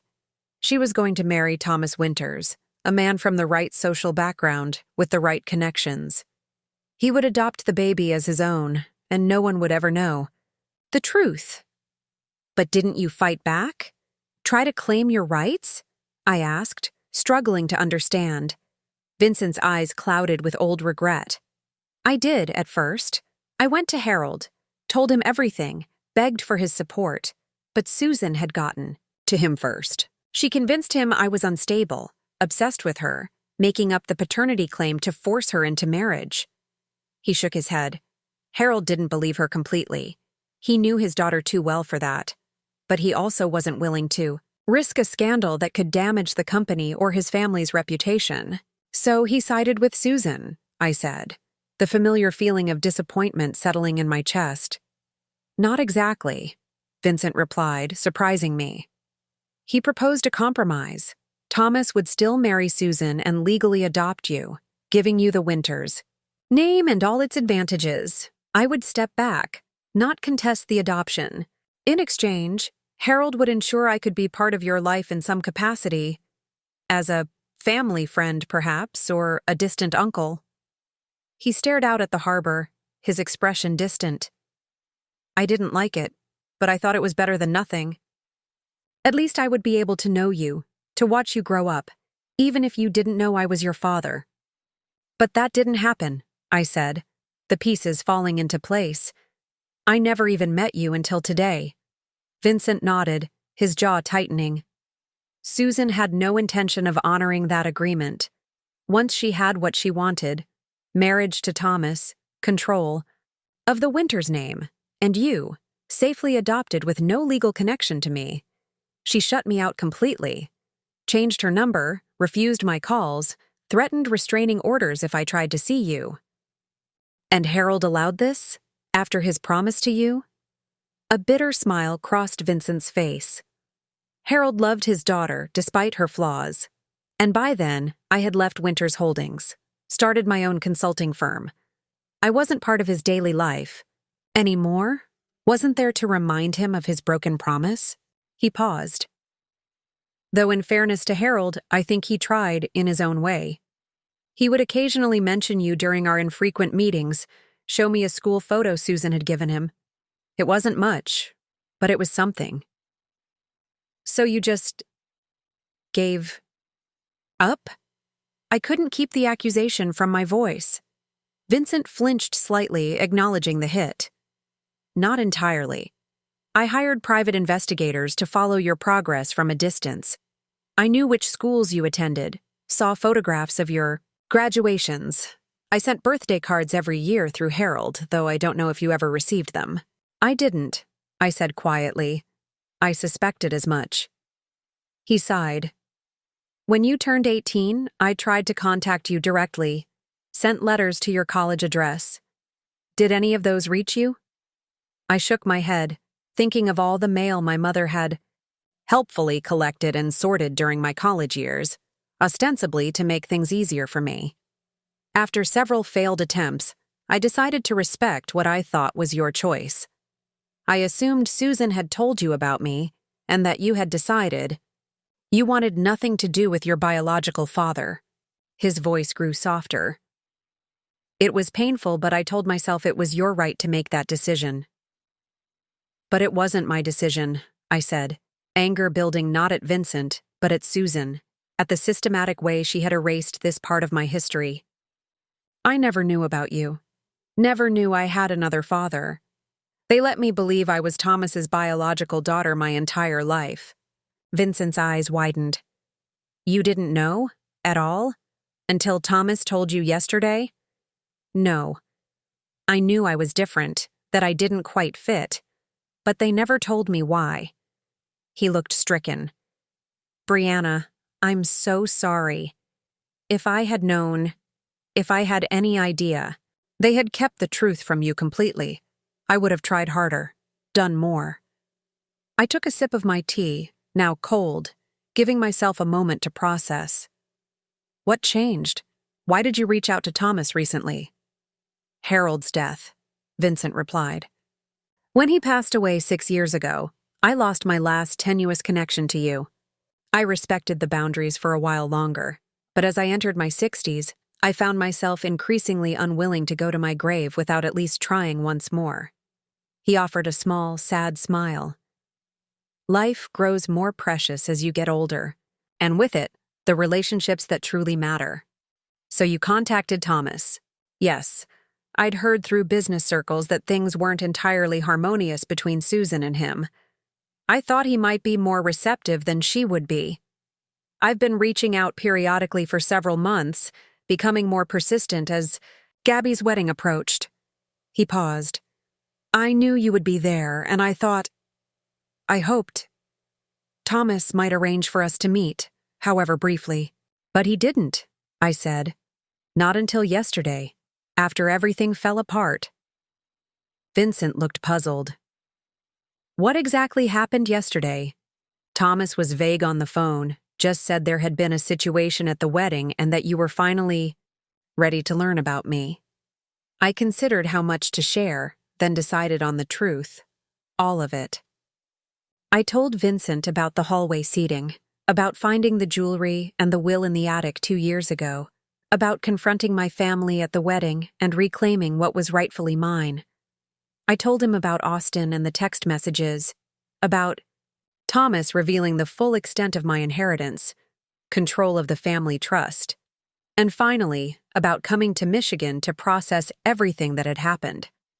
Vincent listened without interrupting, his expression shifting from surprise to anger to something like pride as the story unfolded. When I finished, he sat back in his chair, shaking his head slightly. You are definitely Harold's granddaughter, he said with a small laugh. That blend of principle and strategic thinking. Pure Harold Winters. You don't think I overreacted? Making a scene at Gabby's wedding? From what you've described, they created the scene, not you. You simply stood up for yourself after years of being marginalized. He leaned forward. And I'm glad you did. Not just because it led to us finally meeting, but because you deserve to claim your rightful place in that family and that company. I studied him, this stranger who was my father, trying to reconcile the years of absence with the evident care in his eyes. Did you know about the trust, about Grandpa Harold leaving me controlling interest? Vincent shook his head. No, Harold never mentioned that to me, but it doesn't surprise me. A thoughtful expression crossed his face. Harold was a shrewd judge of character. If he chose you to lead the trust, he must have seen something in you that the others lacked. But I know nothing about running a business, let alone one as complex as Winters Holdings, I admitted. I'm a photographer, not a CEO. Perhaps that's exactly why Harold chose you, Vincent suggested. You bring a different perspective, an outsider's eye. And you have something Susan and Gabby have always lacked, genuine empathy and integrity. He hesitated, then added, I could help you if you wanted. Not to take over or interfere, but to advise.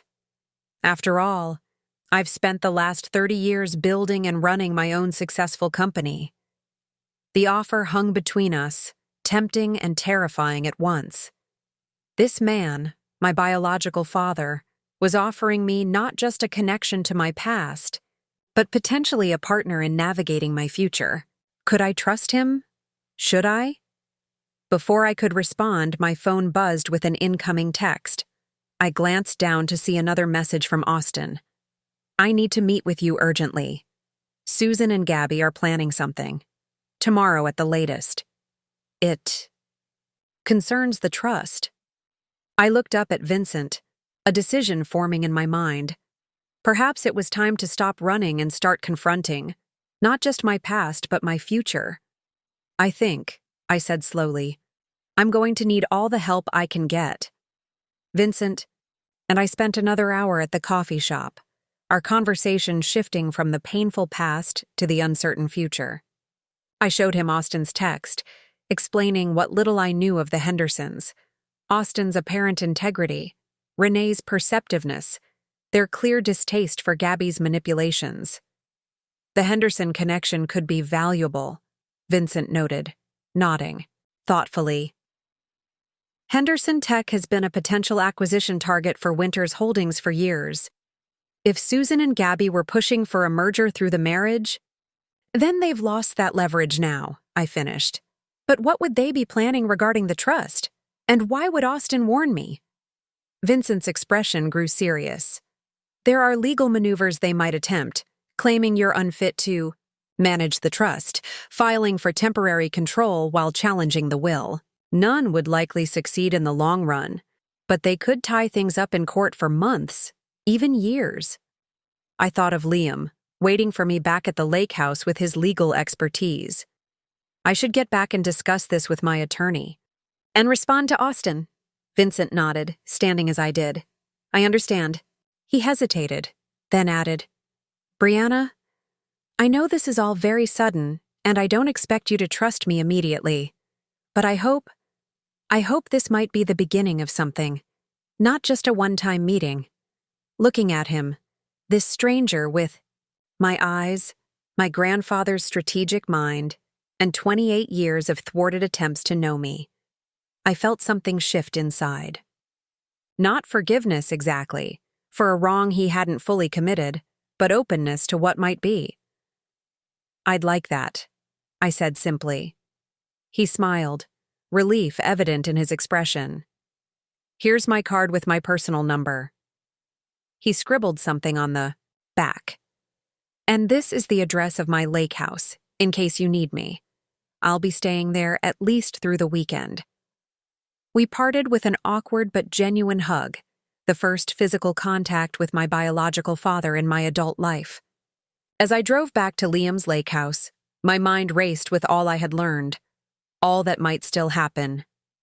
When I arrived, Liam was on the deck, laptop open, surrounded by legal documents. He looked up as I approached, concern evident in his expression. How did it go? Better than I expected, I admitted, sitting beside him.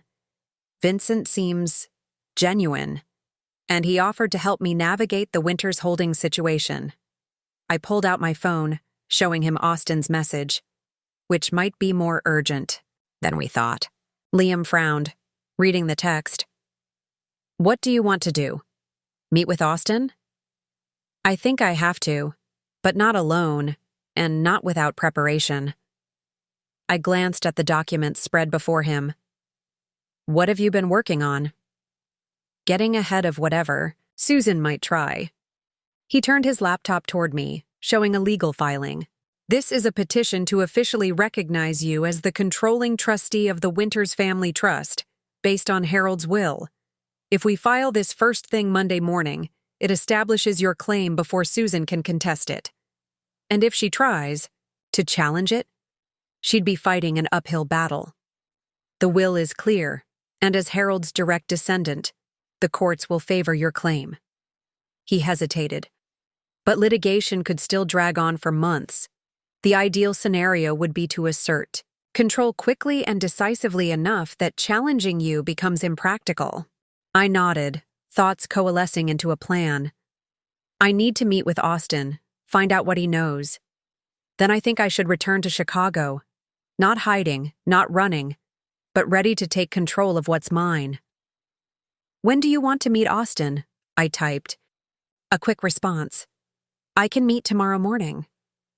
Where and when? Austin's reply came almost immediately. 10 a.m., the Henderson Pavilion at Millennium Park. Will be alone. I showed Liam the response. The Henderson Pavilion? That's a public space donated by the Henderson family, Liam finished. Smart choice.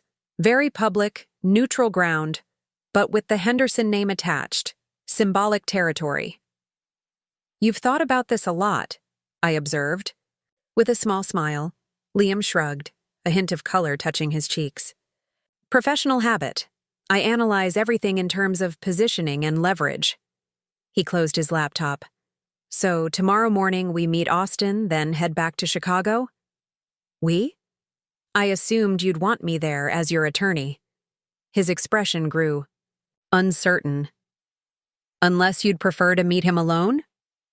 I shook my head quickly. No, I want you there. I just didn't want to impose on your weekend any more than I already have. Brie! Liam's voice was gentle but firm. You're not imposing. This is important, and you shouldn't have to face it alone. Something warm unfurled in my chest at his words. Throughout this whirlwind of revelations and confrontations, Liam had been my one constant. Steady, supportive, never pushing, but always present. Thank you, I said simply.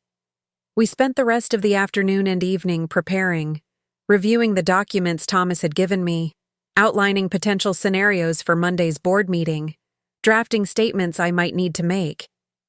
As the light faded from the sky, we moved from legal strategy to personal conversation, sharing a simple dinner on the deck as stars began to appear above the lake. Do you think you'll reconnect with Vincent? Liam asked as we lingered over glasses of wine. Beyond just professional advice, I mean. I considered the question. I think so. It's strange. I've spent my whole life feeling like I didn't quite belong in my family, and now I understand why. There's something validating about meeting him, seeing parts of myself reflected in someone else. I traced the rim of my glass. He seems to want a relationship, not just a business connection. And is that something you want too? I think it could be, I admitted, though it's complicated by the Winters situation. I don't want him to think I'm only interested in his help with the company. Liam nodded thoughtfully. You could always Separate the two. Personal relationship now, business discussions later, once things with Winters Holdings are settled. That's probably wise. I smiled, grateful for his insight. You always see things so clearly. Not always, he murmured, his gaze meeting mine for a moment before shifting back to the lake. But I try. Something unspoken hovered between us. Something that had been building, perhaps, since the first day we'd met in law school. But now wasn't the time to explore it, not with so much still unresolved, so many decisions yet to be made. Morning came with a sense of purpose. We packed our things, Liam carefully securing all the documents in his briefcase, and headed toward Chicago. The drive took just under 2 hours, the city skyline rising before us as we approached. Millennium Park was busy with Saturday morning visitors, families with children, tourists taking photographs against the backdrop of the famous Cloudgate sculpture, runners circling the paths. The Henderson Pavilion stood at the eastern edge, a graceful structure of glass and steel that served as both architectural landmark and performance space. We spotted Austin immediately, standing alone near one of the pavilion's curving walls, gazing out at the park. He was dressed casually in jeans and a light sweater, sunglasses shielding his eyes from the bright morning light. He looked nothing like a man who had nearly gotten married the day before. No visible signs of distress or regret, just a contained alertness as he scanned the approaching visitors. When he saw us, he straightened, removing his sunglasses and nodding in greeting. Brie, thank you for coming. His eyes shifted to Liam, a question in his gaze. This is Liam Garrett, my attorney, I explained as we reached him. Anything you have to say to me can be said in front of him. Austin nodded, seeming unsurprised.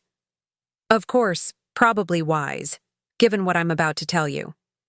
He gestured to a secluded bench nearby. Shall we? Once seated, Austin got straight to the point. Susan and Gabby are planning to have an emergency board meeting on Monday morning.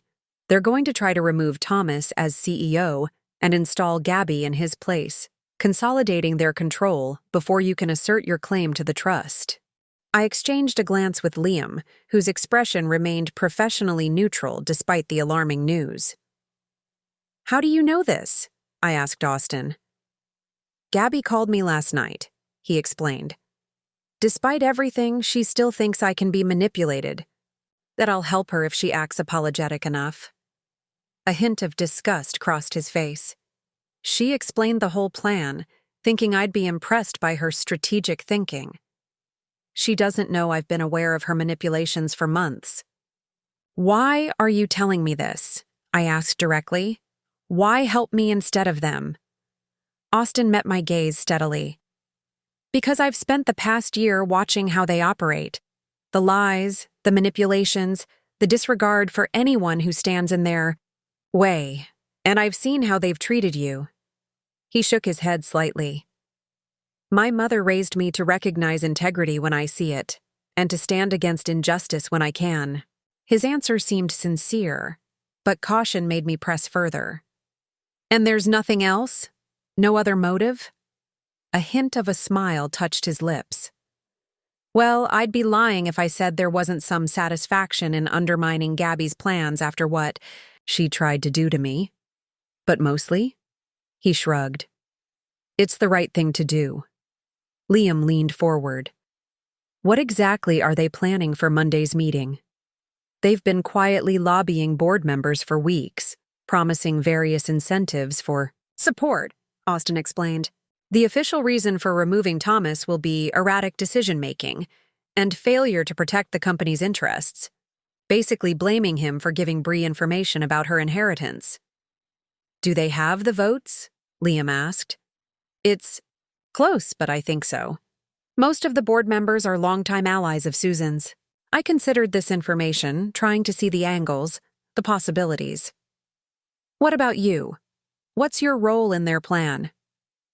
Originally, I was supposed to provide Henderson Tech's endorsement, adding credibility to their move. Austin's expression hardened. But that's not happening now. In fact, I have a counteroffer for you. A counteroffer? I asked. My interest piqued despite my wariness. Austin nodded, leaning forward. Henderson Tech has been considering a strategic partnership with Winters Holdings for months.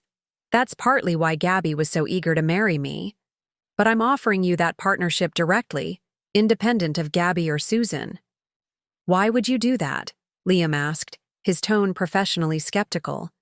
2 reasons, Austin replied. First, it still makes business sense. Our companies have complementary strengths and markets. Second, he paused, his expression hardening slightly. It completely undermines Susan and Gabby's leverage with the board. I considered this, seeing the potential. The board might be more hesitant to oppose me if Henderson Tech is backing my leadership. Exactly, Austin confirmed.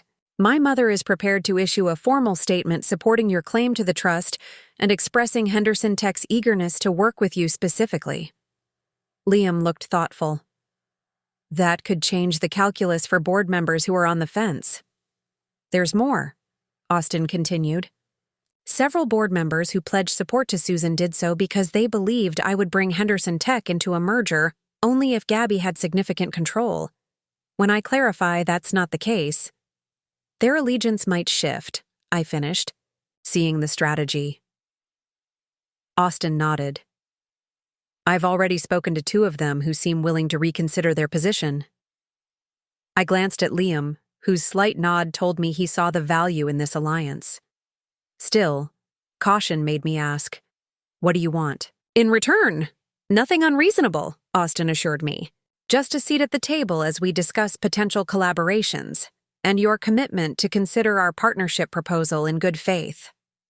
I thought of Vincent, of his offer to advise me. With him and the Hendersons supporting me, perhaps I could actually do this, take control of Winters Holdings and reshape it into something better. I'd want to bring in Vincent Gregory as an advisor, I said, testing Austin's reaction. Surprise flickered across his face. Vincent Gregory?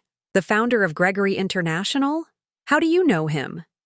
He's my biological father, I replied simply, finding it easier to say the second time. Austin blinked, processing this revelation. That's unexpected, but potentially very advantageous. Gregory International has an excellent reputation. Liam and I exchanged glances. This alliance was taking shape, pieces falling into place with surprising speed and coherence. I'll need to formalize everything with my legal team, I said, but in principle, I accept your offer. Austin smiled, relief evident in his expression. Excellent. I'll have my mother call you this afternoon to discuss details. As we stood to leave, Austin held out his hand. For what it's worth, Brie, I think your grandfather chose wisely. Winters Holdings needs exactly the kind of fresh perspective you'll bring. I shook his hand, feeling the weight of responsibility and possibility settling on my shoulders. I hope you're right. As we walked back to Liam's car, I felt a curious lightness despite the challenges ahead. For the first time, I wasn't facing the Winters family alone. I had allies. Unexpected ones, but allies nonetheless. Ready to go back to Chicago? Liam asked softly. I nodded, my gaze fixed on the city skyline. Yes, it's time to claim what's mine. Monday morning dawned clear and bright, sunlight streaming through the windows of my downtown hotel suite. I stood before the full-length mirror, hardly recognizing the woman who stared back at me. Gone was the burgundy dress of Gabby's wedding, replaced by a tailored charcoal suit that projected confidence and authority. My hair was pulled back in a sleek professional style, and around my neck hung my grandmother's pearls, no longer just jewelry, but a symbol of my rightful inheritance. You look ready, Liam said from the doorway, his reflection appearing behind mine in the mirror. I took a deep breath. I hope so. The weekend had passed in a whirlwind of preparation. Vincent had joined us yesterday, bringing decades of business expertise and insider knowledge of Winters Holdings. Renee Henderson had called as promised, her support clear and unwavering. By Sunday night, we had a comprehensive strategy and confirmation from 3 board members who had switched their allegiance from Susan to me. "The car is waiting," Liam informed me. "Vincent and Austin are already at the office." Winters. Tower rose 40 stories above Michigan Avenue, its gleaming facade a testament to my grandfather's vision and success. As our car pulled up to the entrance, I felt a momentary flutter of anxiety. "Remember," Liam said quietly, "you're not asking for permission. You're taking what's legally yours." The executive floor was hushed and elegant, the boardroom at its center like the heart of a beehive. As we approached, I could see them already gathered through the glass walls. Susan and Gabby seated side by side, Thomas at the head of the table looking tired and resigned, the 12 board members in their places. Vincent and Austin stood off to one side, their presence clearly unexpected by my mother and sister. When I entered, Susan's eyes widened in shock, then narrowed with fury. "What is she doing here? And with him?" She pointed accusingly at Vincent. Didn't answer immediately, walking calmly to the empty chair at the opposite end of the table from Thomas. Liam took position behind me, a silent support. "Good morning," I said, my voice steady despite my racing heart. "I believe you were planning to discuss the future leadership of Winters Holdings. As the controlling trustee of the Winters family. Trust, I should certainly be part of that conversation." Susan stood abruptly. "This is absurd. She has no authority here." "Actually," Liam interjected smoothly, distributing folders to each board member, "Ms. Winters has every authority. You'll find Harold Winters' will clearly designates her as the controlling trustee, effective on her 25th birthday. That was 3 years ago." Chaos erupted as board members flipped through the documents, exclamations and whispered consultations filling the room. Through it all, Gabby stared at me with cold hatred, while Susan appeared nearly apoplectic. Thomas finally raised his hand for silence. "It's true," he said simply. "Harold left controlling interest to Brie. Susan and I withheld this information, wrongfully." In the stunned silence that followed, I stood, channeling every ounce of my grandfather's confidence. "I have no intention of disrupting the day-to-day operations of Winters Holdings. Thomas will remain as CEO, though I'll be taking a more active role as board chair." I looked directly at Susan, then Gabby, keeping my voice level. "However, there will be changes. Transparency, accountability, a return to the values my grandfather built this company on." As the reality of their defeat settled over them, I felt no triumph, only a sense of rightness, of things finally falling into their proper places. In the family drama that had defined my life for 28 years, this wasn't an ending, but a beginning. My beginning, on my own terms. "The board meeting will proceed as scheduled," I said, taking my seat at the head of the table. "Let's begin. Up next, you've got 2 more standout stories right on your screen. If this one hit the mark, you won't want to pass these up. Just click and check them out. And don't forget to subscribe and turn on the notification bell so you don't miss any upload from us."